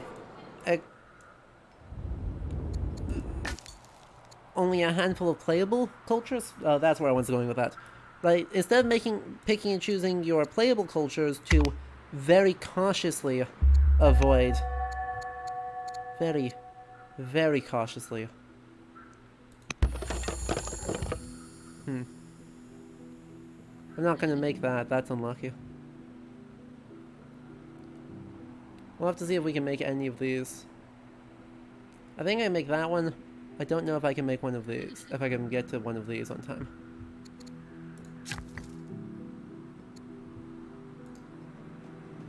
Anyway.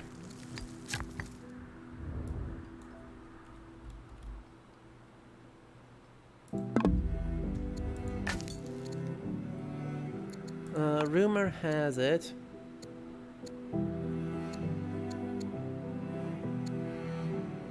the role concert is Numidian Warlock.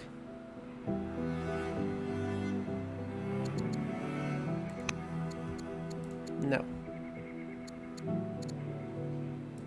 Send our finest produce. Well, this seems remarkably, chill.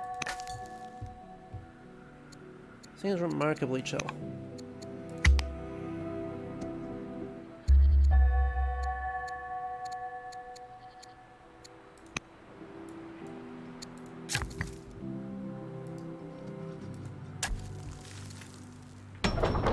And choose a production.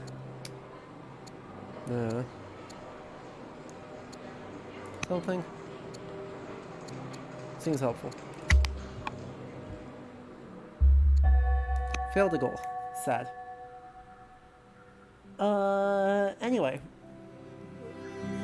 Riley makes a very good point that, humankind, as opposed to this game where city sites are key, so truly, right, this game solved the problem by just only letting you play as people that care about city sites. Or as cultures that care about city sites, I should say. But humankind's province framework theoretically allows for a lot more interesting ideas. And since area of control can be defined through provinces instead of through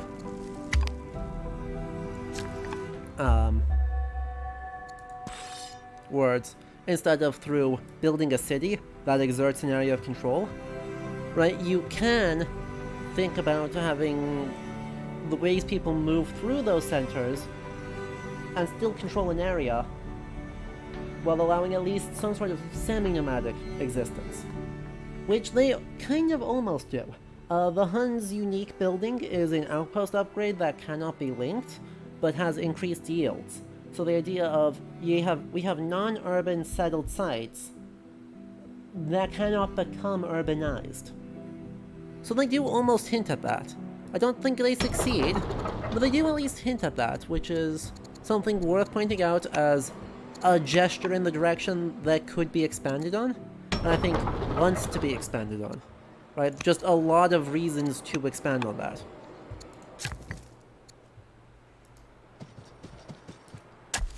Anyway.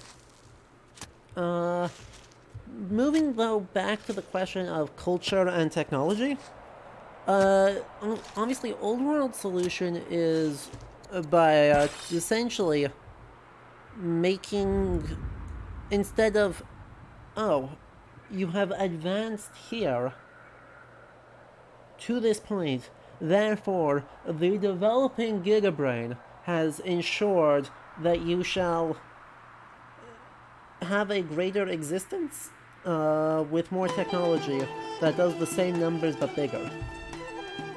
This game goes, no, you only have access to whatever's right in front of you.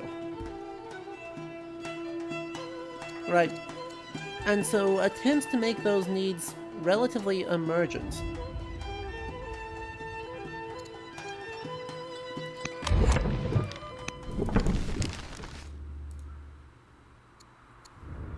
Okay.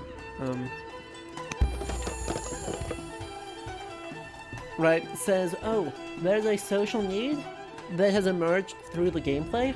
Well, you better keep an eye on your draws here and hope that the draw you need to solve that social need is right here. If not, you're just gonna have to wait a hot second, right? You're just gonna have to be patient.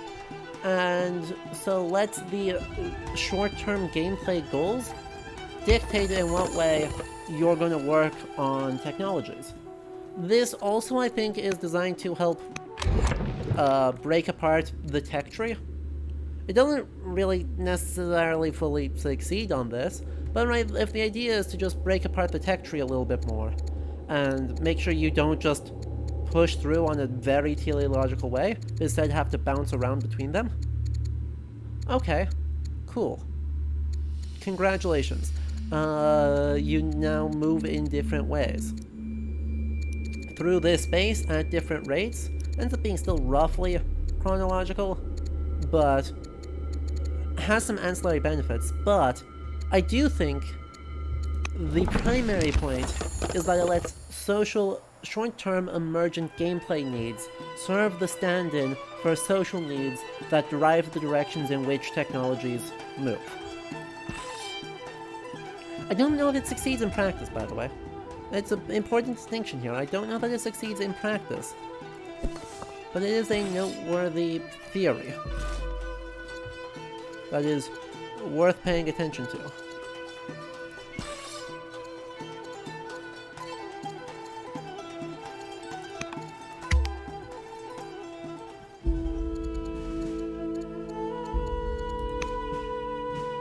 So, there's still, I think, trying to sort out the way in which one deals with that. And deals with that effectively. But there are some interesting debates within the gameplay space of how best to do that are worth pointing out. Oh, he was so good at it though.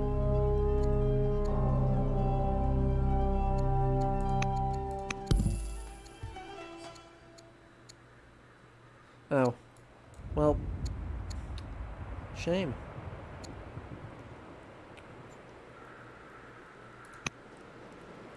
This is gonna hurt. This is in fact actually gonna hurt quite badly, one might say.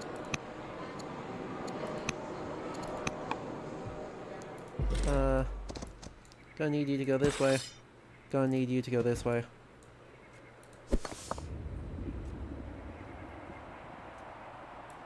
Gonna need, well, I've got 3 dudes here that can just kind of go run, fling, run, fling,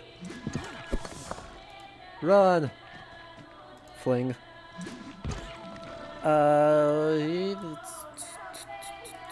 You only just got over here, but I need you to get back over here anyway. Force march. Cool. Fortify. Plus 5% defense. Let's go. Choose production. Do I recommend getting the rancher? That's fair. are inspired by nature. Hills.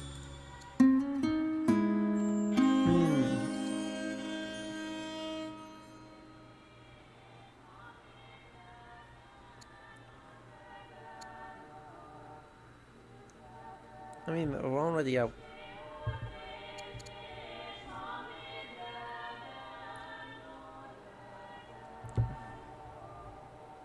Fine.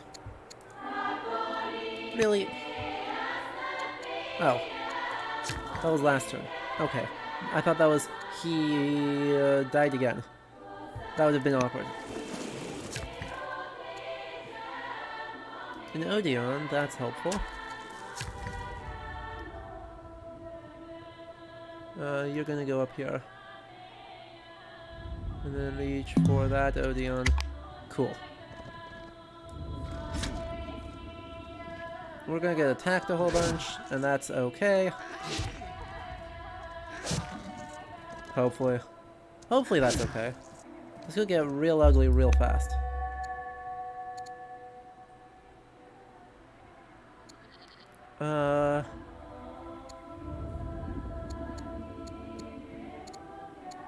Another raid.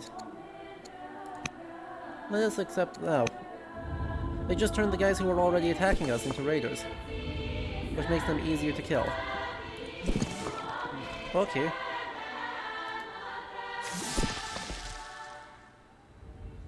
I thought this was gonna be more dangerous. Heal. You are going to work on a actual, like, melee warrior dude.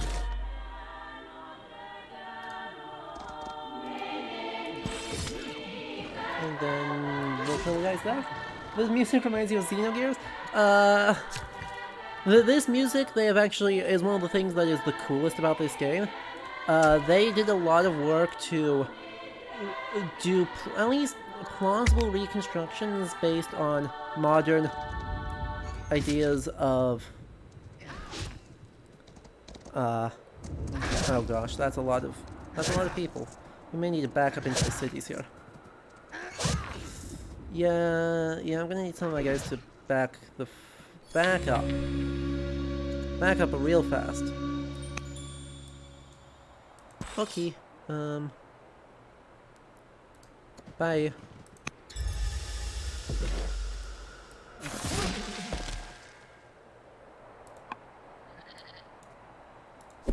And you back up just as fast.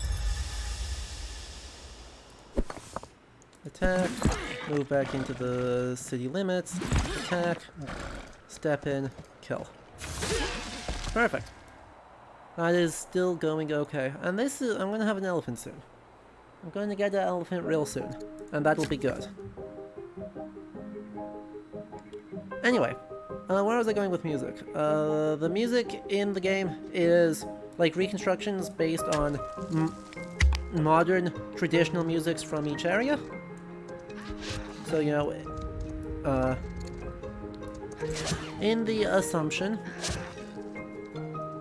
of, and the often reasonable assumption, I think. Oh boy. So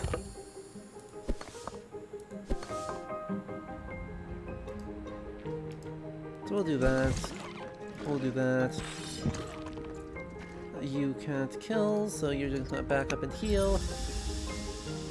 You are going to heal again. You are going to heal again. You are going to push up and attack. Cool. So yeah, they are, you know, I can't praise it highly enough that they do some real cool work.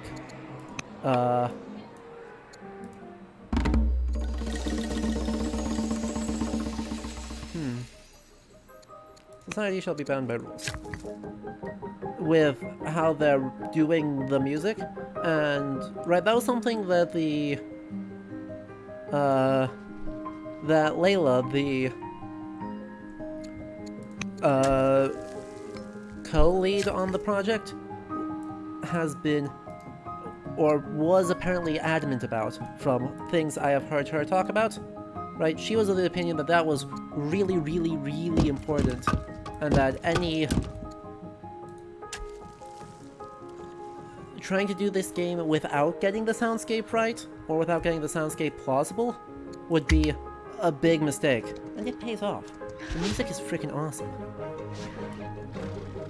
You're in trouble. He's my...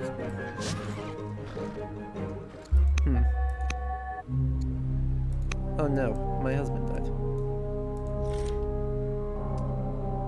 I'm gonna have to use the force march there. I've got the resources, so... you should be able to block this space fairly well. And then you, need to go over here. No, need to go. Cancel action queue. Thank you.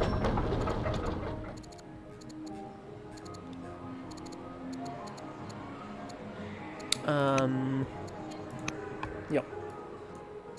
So anyway, point is, to make the long story short, they worked a lot with traditional artists from these cultures to attempt to get a mix of, you know, you can hear more modern stuff here. This is...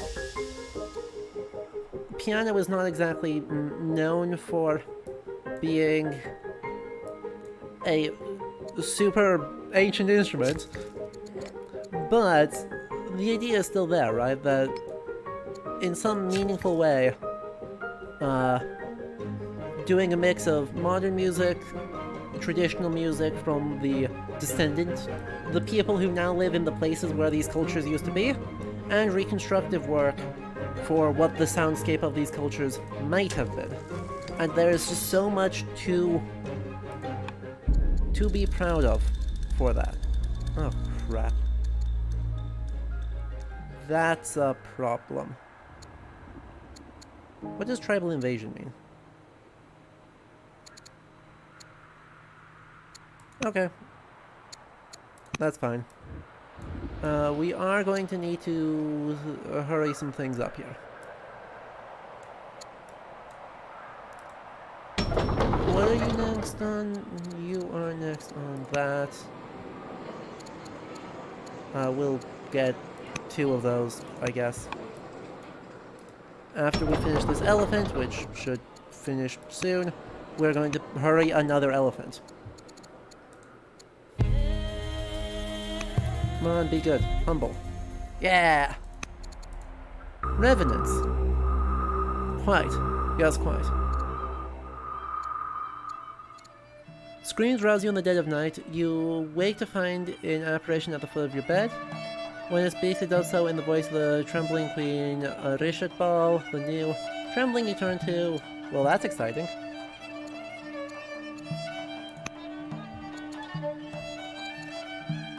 Let's do that.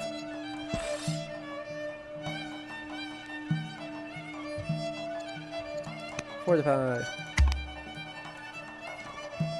So I do need to do something here to, maybe possibly account for the fact that we're about to be completely swamped. It would really suck to lose right at the end. Another Numidian encampment. Honestly. You frustrate me. Hurry production. Queue up another elephant. You. Hurry production. This elephant is just gonna like wander in and go, hey, fuck you. By the way, let it be known, elephants are exactly as good as they sound like they'd be.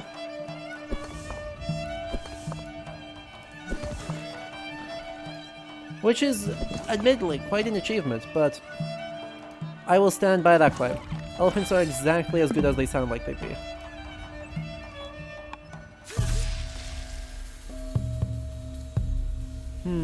Yes, quite. Yes.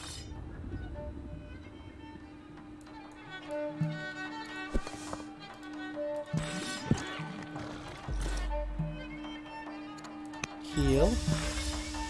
And attack.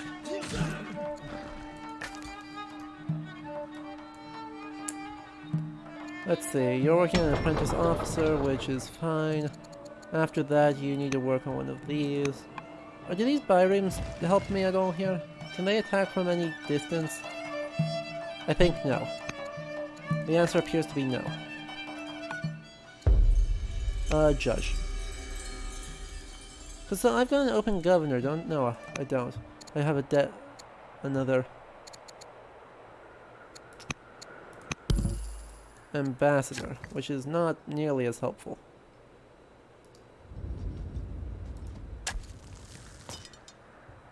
Military unit is the militia there. The scout here does nothing.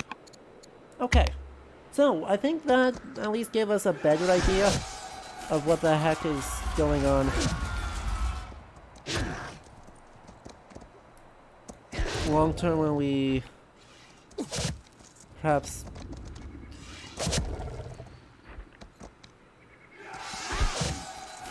okay, the city's going to be in trouble. City is still in trouble, but that's fine. They're about to get walls, which will help. Ugh, you have like no.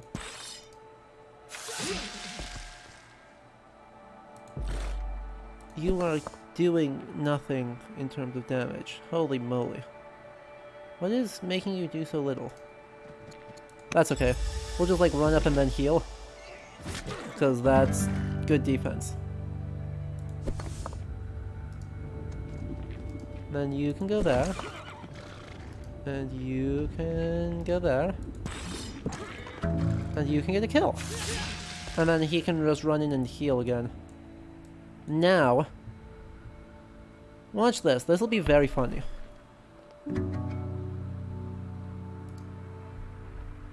Kill.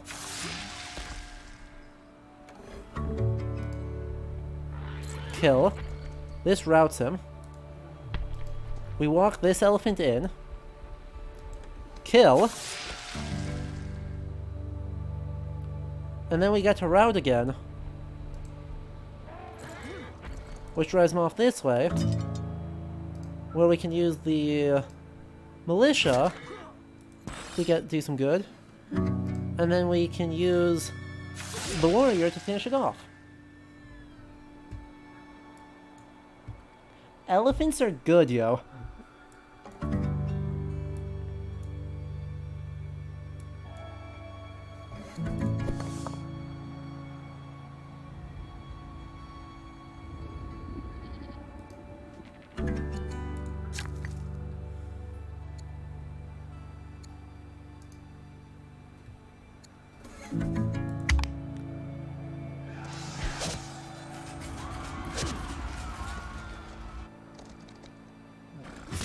Elephants kind of dominate when used correctly. Right, I need to back the elephants up now, because I am overextended. But I just set it up to get a lot of kills. Ugh. Bad. Bad.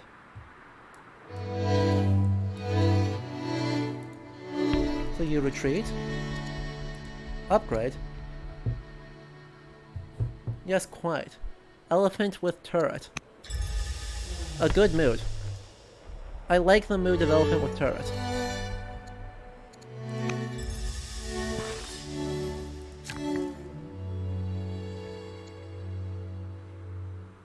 A frankly enlightened mood. Where's one of my scouts? They're both kind of just sitting here alone. Perfect. You got all the way around there because roads exist. You'll love to see it. Now, you go there. You'll abandon the fortification to go there to get the kill. You can attack there. Now with that city site claimed, I can move units back in here, heal. Move units back in here, heal. Units back in here, and heal. So now I can transfer the resources a little bit more. A fair amount more. Back to the military. By the way, Milhist is a big ol' problem. I gotta just be forthright, right? As with basically all of these sorts of games, the military is like the primary thing that is being done. Right? Military action, well, obviously it's historically important. I don't mean to pretend otherwise. But this historical importance, I just put someone in place. Honestly. Anyway, this historical importance does not necessarily cool.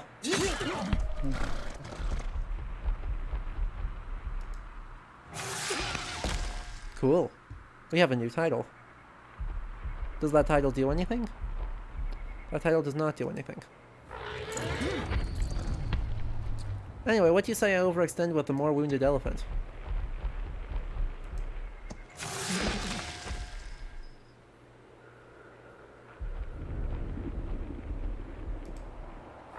I'm sure it's fine. I'm sure this will be just fine. We can use the militia here. The militia's not really valuable anymore, so hopefully I can use him as bait, for whatever my next dude is trying to do. A heal.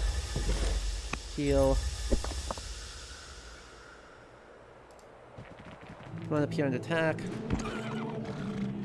I don't know, we'll see how this goes. We are sadly not close to Glorious Elephant Turret, but we're working on it. You attacked already, so heal again. You're fine. Boo. I do need the heal ability. Okay. They're attacking the city, but the city is fine because the city just got walls. They're still going after the elephant. Which makes sense. I mean, that's who I expected them to go for. But I was hopeful. Regardless.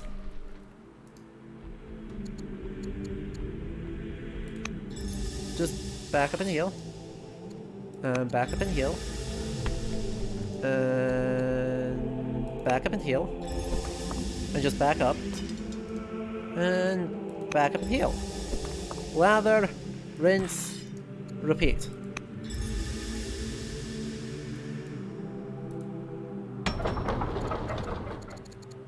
Anyway, another thing I super duper like about this game's setup, and another way in which it is in some ways more gamey, a little bit less, you know. Ooh, I crit. Nice. Actually, no, I'm gonna say it's the opposite. That this is no longer a way that it's more gamey, but rather a way that it becomes less gamey. Is with the expansion in significance of the order system. And so the idea that we can't do everything. Right? That there is a limited amount of attention that can be mechanized in such a way that it meaningfully affects the way goals are formed and the way long-term strategy is, like, made at all viable. The fact that it does that is super cool, and the ways that it does that is super cool. And I will admit to being kind of a fan of them.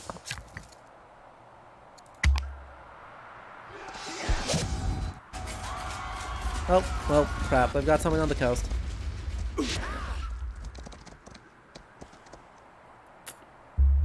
Shame. I don't know. Sure. Chancellors. Whatever. Annoying. Very annoying. So I don't have a great way to deal with them. And with that event. Because, yeah. Apparent damage there. Unfortunately, the fact that they are not standing in the helpful spot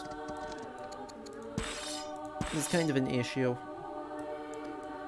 Only one guy. Only one guy came in.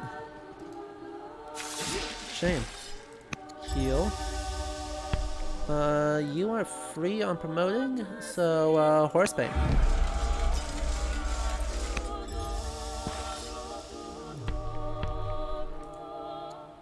Also Horsebane.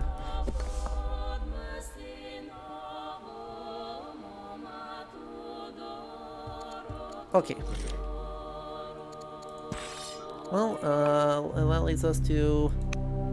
He's dead. He's dead, Jim.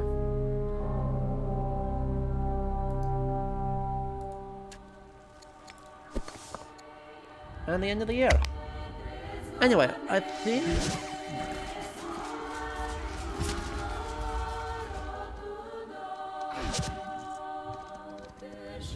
think we've pretty much summed up some of the ways in which they differ, or that the modern 4X genre has developed.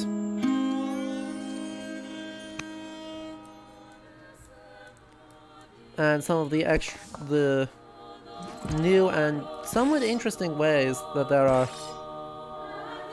I guess, I'm trying to be careful with phrasing here, that they are trying to represent history in new and exciting and sometimes unusual ways.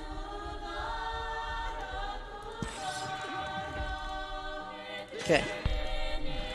This is what I'm talking about. This is what I'm talking about. Death. Walk over it. Death. Walk over it. Now here's the fun thing. Theoretically, you can do this forever. You can do this for... You could... As long as there are units that you are going to run over, you can keep running over units for eternity. It's just as much fun as it sounds.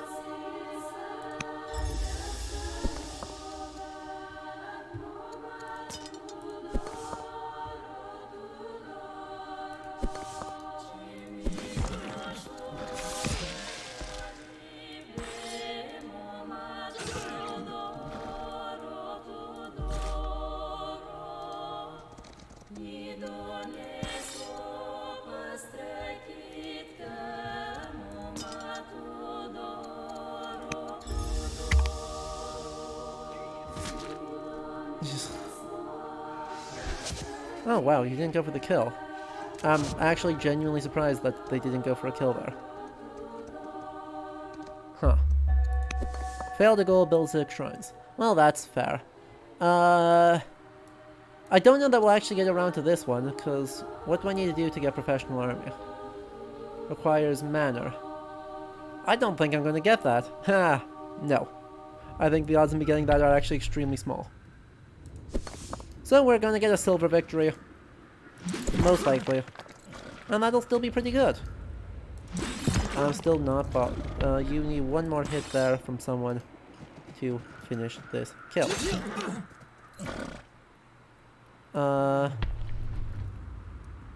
Practically speaking, unlikely to finish off most of these guys, but that's fine, we can still make good progress on the way. Because no one's in super low health, so...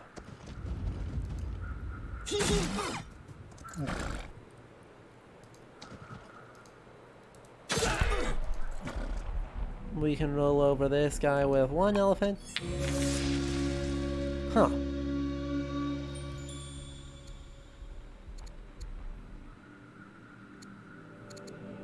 Huh.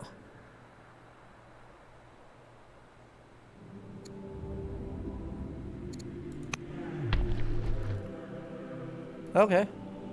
I won't complain about that. Even if you just go in and die, still is pretty good. The elephants are so good. Elephants are so freaking good in this game.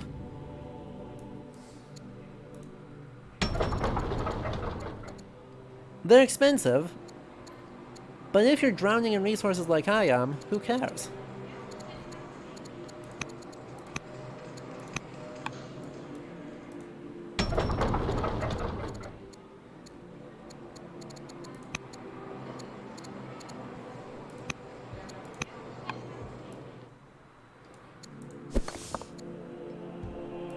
I will say this is kind of a problem.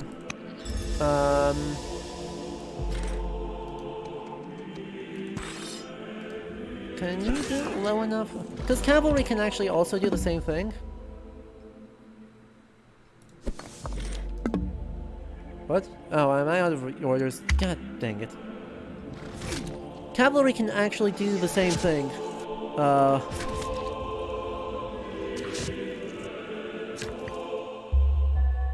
Hey, lumber mill. Amazing. Lumber mills are important. So, in other words, death. No? Are they not gonna let me do that? Okay, apparently they're not gonna let me do that. They were supposed to let me do that. I don't know why they didn't. But, here we are.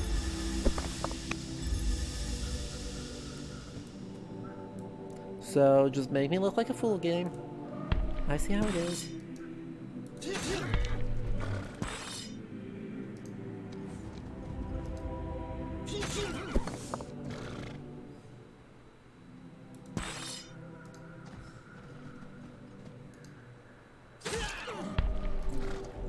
More elephants.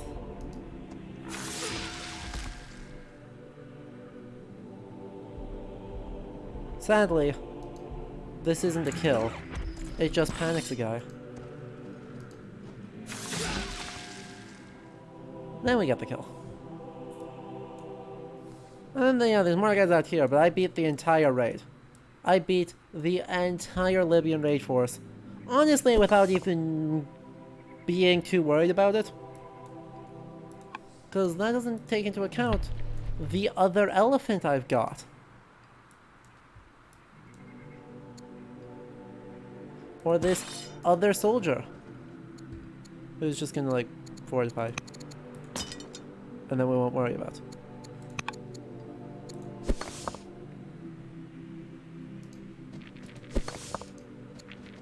And then heal. Choose production in here. Yes, quite.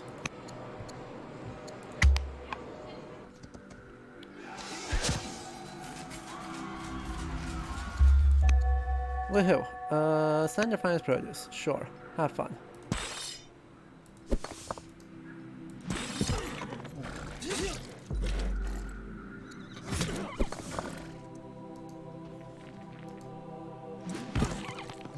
And, hi, I have an elephant? That is mostly what it is. Hi, I have an elephant. How old are you? 57. Okay. 13 more turns. So, we're just gonna play to the end of the scenario and then probably call it a night, even though it's relatively short. But that is okay.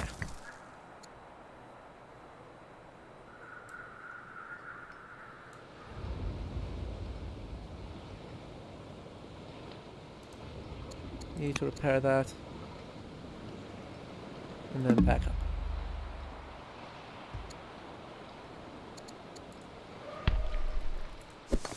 We've got a lot of things left. If I could build a city, I'd be thrilled, but I don't think anyone's close to... Well, let me just do that. Now we can just end our turn. He's gonna back up a step, which is fine by me.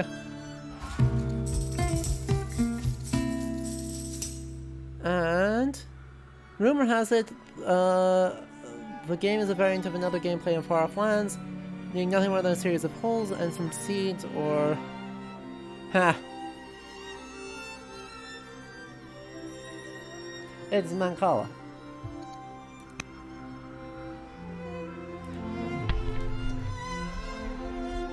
Don't mind me, I'm just going to elephant. As I have a comical amount, I have 174 legitimacy right now. That's just good.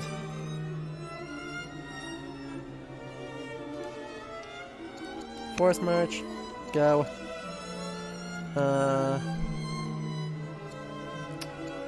Do I not skip a city? I thought I skipped a city.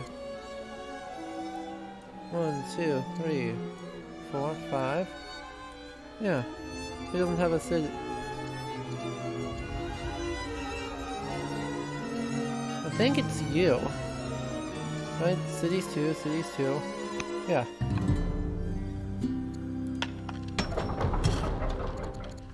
Walls. Heal. Honestly, that's the extent of why this exists. It's just healing. Anyway, while we're at it, do people, have more questions or thoughts or stuff, about the 4X genre? Because we've been playing it for, you know, over a month at this point. We've been pretty much playing at least one game every week, all the way from Civ 1, all the way through. And right, the quick version for clipping, I guess, is Civ 6 makes the most pretense to be historical, but I think is broadly somewhat unsuccessful at that. The other games make far less claims to historicity, namely Humankind and Old World, lean into the gamey aspects of it, and that ends up being actually quite successful. To think about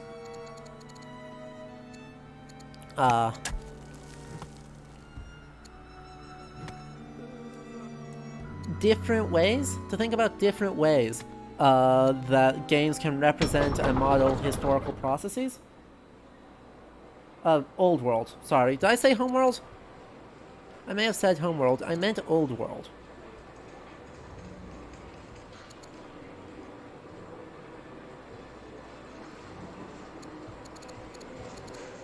This game right here, whatever the name of this game is.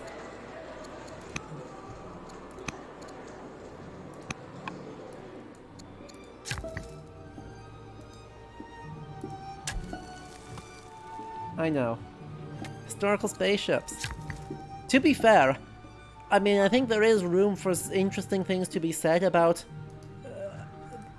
the way a game like Homeworld or Stellaris or some of the bigger space sims do still try and make historical mechanical claims.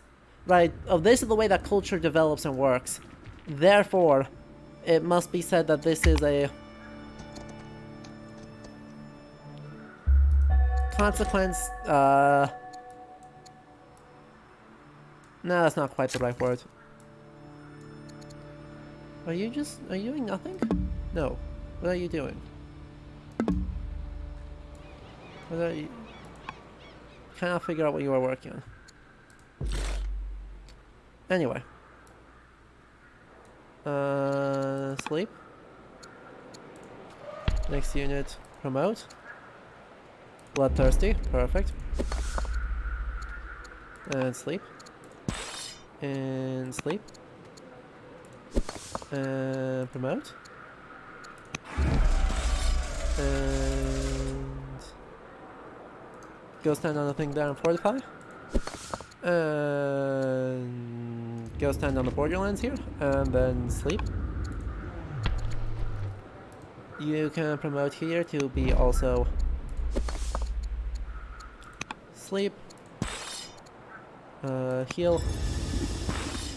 And heal.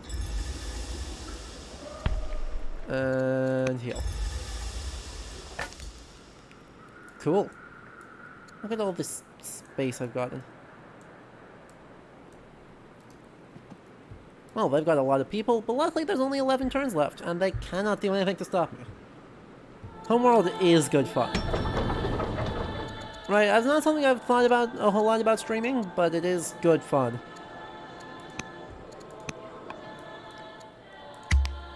Anyway, God, what a waste. Utter waste. Terrible draws on our last, what is effectively our last draw. So we're not going to get either of these, because we're just not going to get close.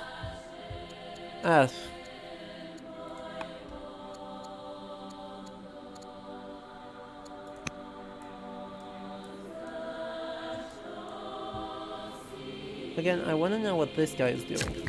What is this guy doing? Is he doing anything?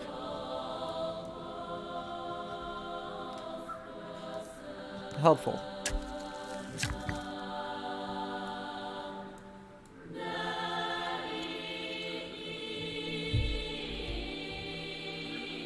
Ah, such great music.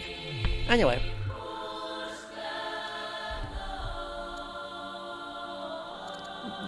The gaming aspects of these games actually, I think, end up being really, really beneficial, because they challenge our paradigm of where's the border. And obviously Civ 6 has a super weird definition of what makes something historical. Just like in general. It has a very strange definition of what that means. But that's okay. Just sentry and there.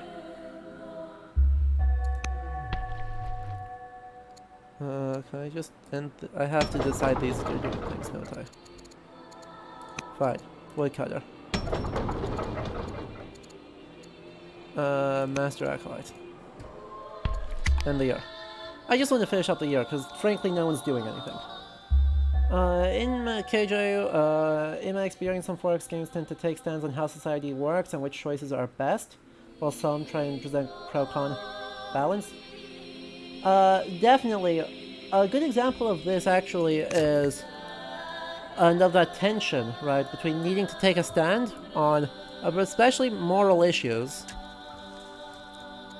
while also needing to represent in some way some sort of balance of history as it was, is how this game approaches slavery.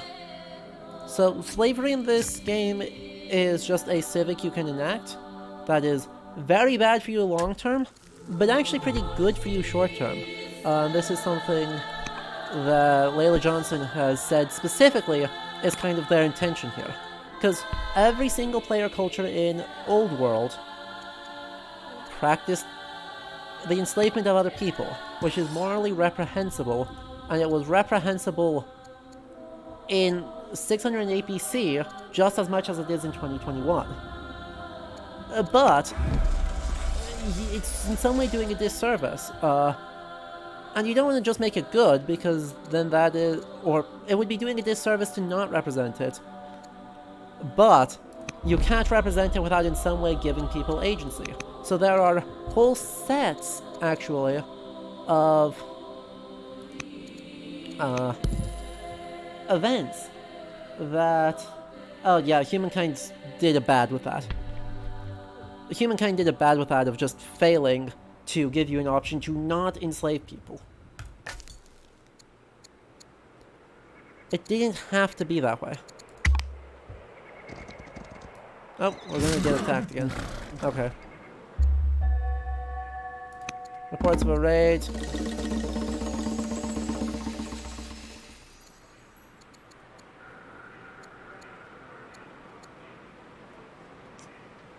Huh.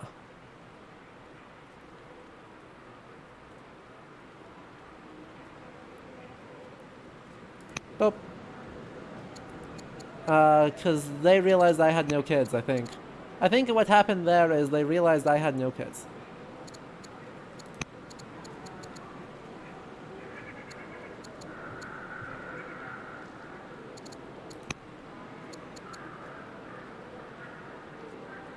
No, I do have a kid.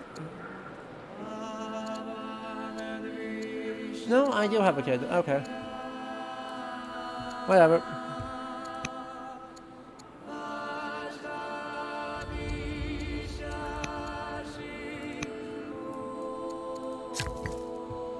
Anywho. So, the other thing that Old World here does with slavery that helps it somewhat, is that there are whole sets of narrative events that only occur if you enslave people. So, you know, give random chances of things like revolts to give enslaved people some semblance of agency. Unfortunately, right, the abstractness. This is a very these games are very conceptual focused, systems focused, not individuals focused, which has a tendency to erase a lot of people's, a whole lot of people's ability? Yeah, ability to be represented in the historical record, or the Ludo historical record. He.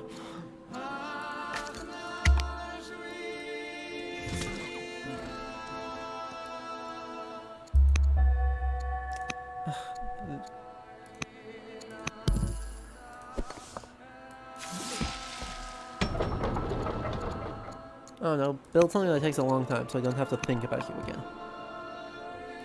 Because there's only 6 turns left, so it doesn't actually matter. Like, none of these matter, because there's only 6 turns left. I literally can't do anything.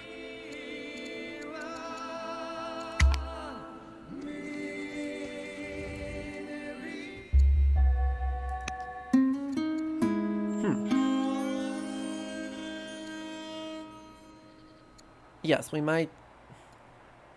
We can imprison him to stop him from getting in our way. Isn't he, like, our second in line? Let's try and find some other way of dealing with that. Just in case. Just in case. 9 years. Okay. Choose production here. 6 years. Cool. So...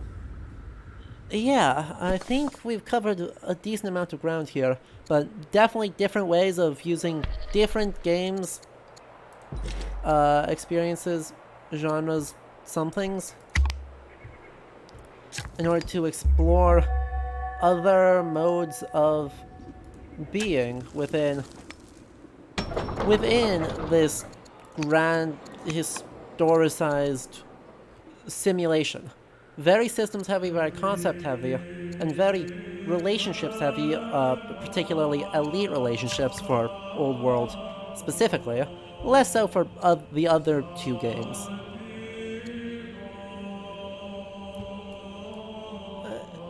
There's so much to like about it.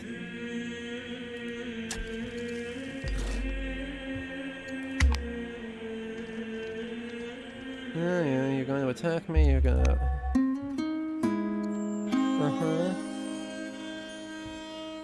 Recruit Cato. Are we actually recruiting Cato as Carthage?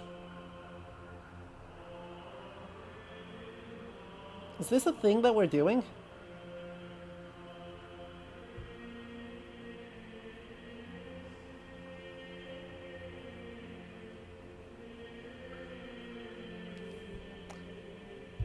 I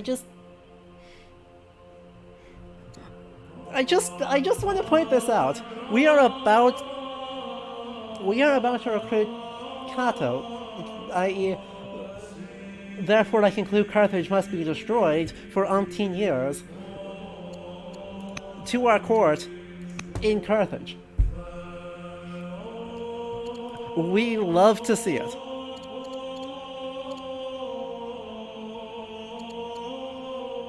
Oh, screw it. Done paying tribute, the game's ending. The game ends in 3 turns. I'm done paying tribute.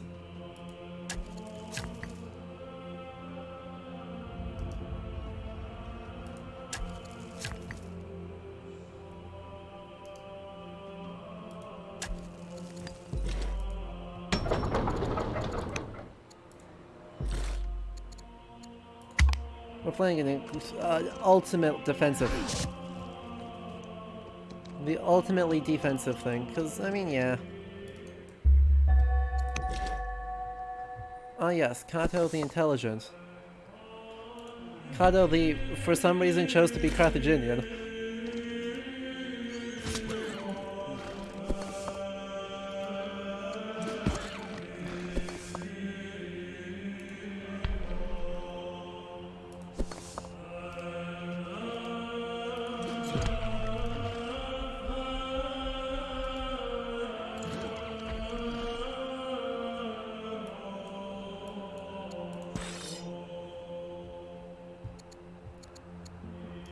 Carthago delenda est has lost all meaning, I swear.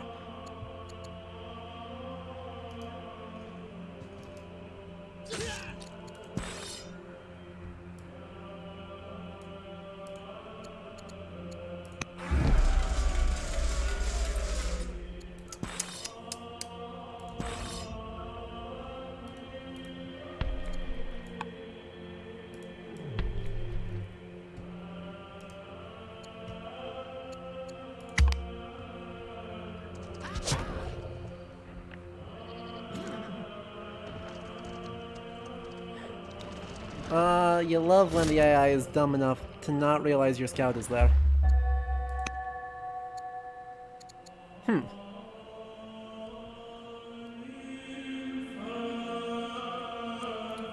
Wars spread quickly that parts of Igilgilia are on fire and at least 2 city guards were killed.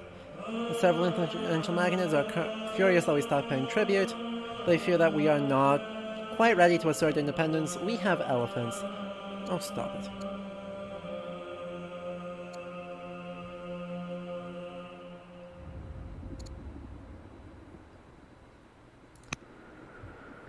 Well, this is exciting. This turn just got very messy.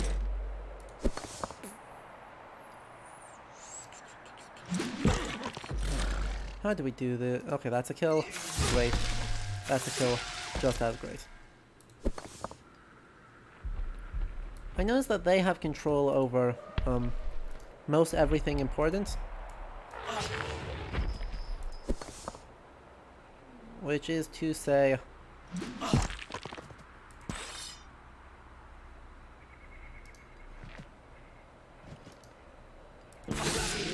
large parts of the city. Ah, we crit. Nice. Well, that went well. I would say. We'll see if we can kill all of them before next turn when it matters.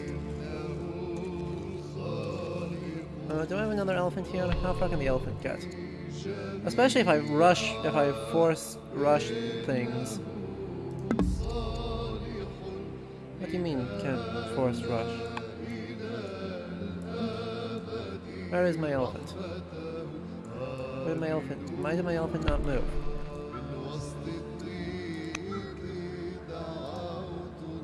Honestly. Force march. To there. Ah, heck. We already committed to force marching. Why don't I just go all the way?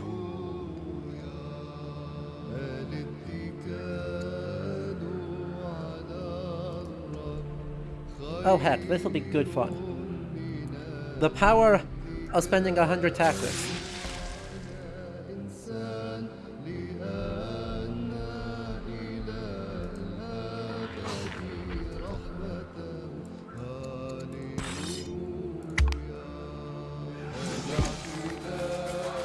And they attack the city, this guy attacks.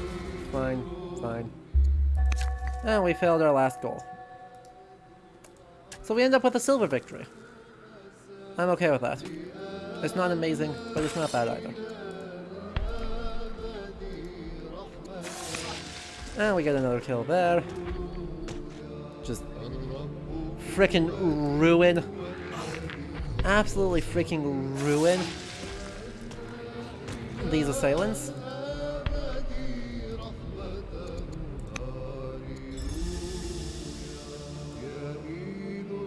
And then end your turn. Okay, sure. You attack me. That's fine. And we are done.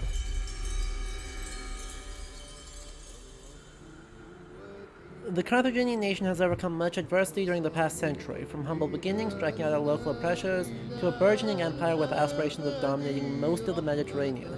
Soon our navies will venture forth to establish our presence among the world's great sea trading lanes. Much work still remains to be done. Exit to the campaign menu. We did the thing.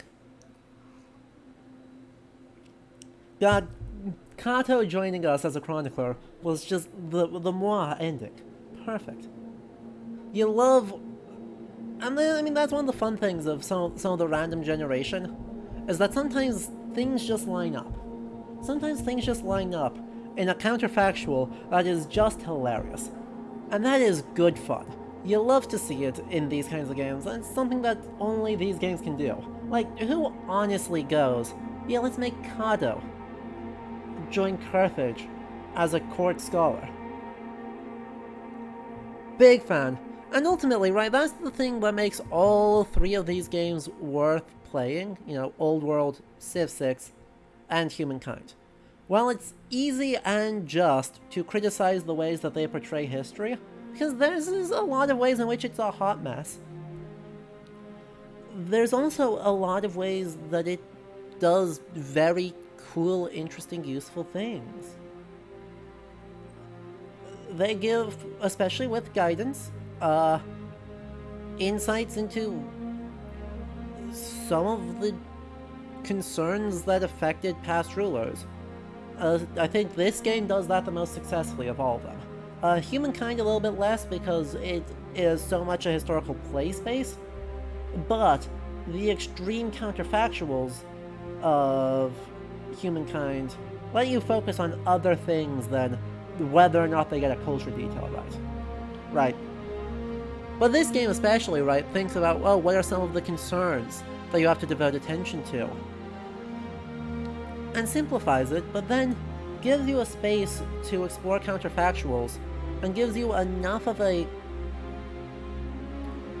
freedom within that where something like Paradox games, I think sometimes are so locked into their systems that there's not a lot of room for creativity. This game has a little bit more leeway in its gaminess, where the random generation plus the space the game provides for player decision making lets you actually explore some other ways history might have played out. And with the proper guidance, that's something super duper valuable to think more complexly about the reasons why history happened as it did.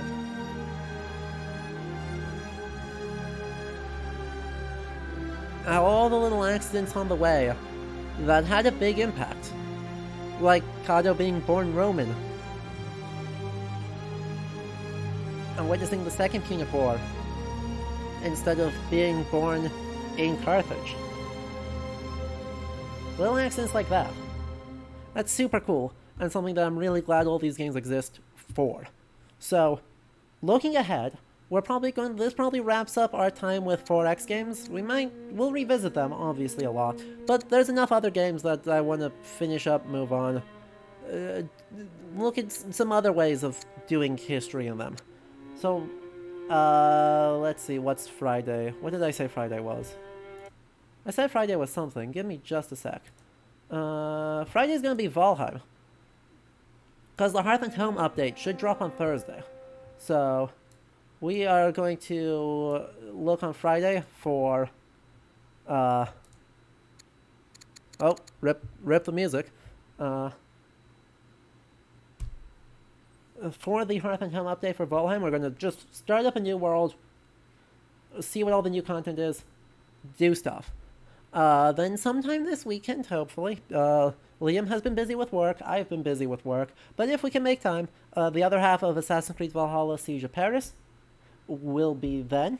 So, stay tuned, join the Discord or check the stream tab of this page for when that is. Exactly, as soon as I know, I'll put it in both places. And then looking ahead into October,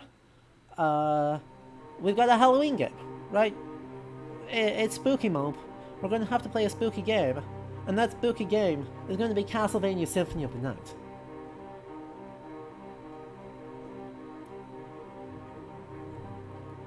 And then also, there'll be a little thing like a Assassin's Creed Valhalla Discovery Tour, but meh. Symphony of the Night. Get hype. So, for those and all other streams, make sure you join the Discord, and make sure you follow and subscribe here on Twitch. For the rest of this month, subs are discounted, so this is a great time to look at it, subscribing to the channel if you haven't yet. Otherwise, I will catch you all at the end of this week, same time, same place, for the Hearth and Home update. Yeah, have a good night, everyone.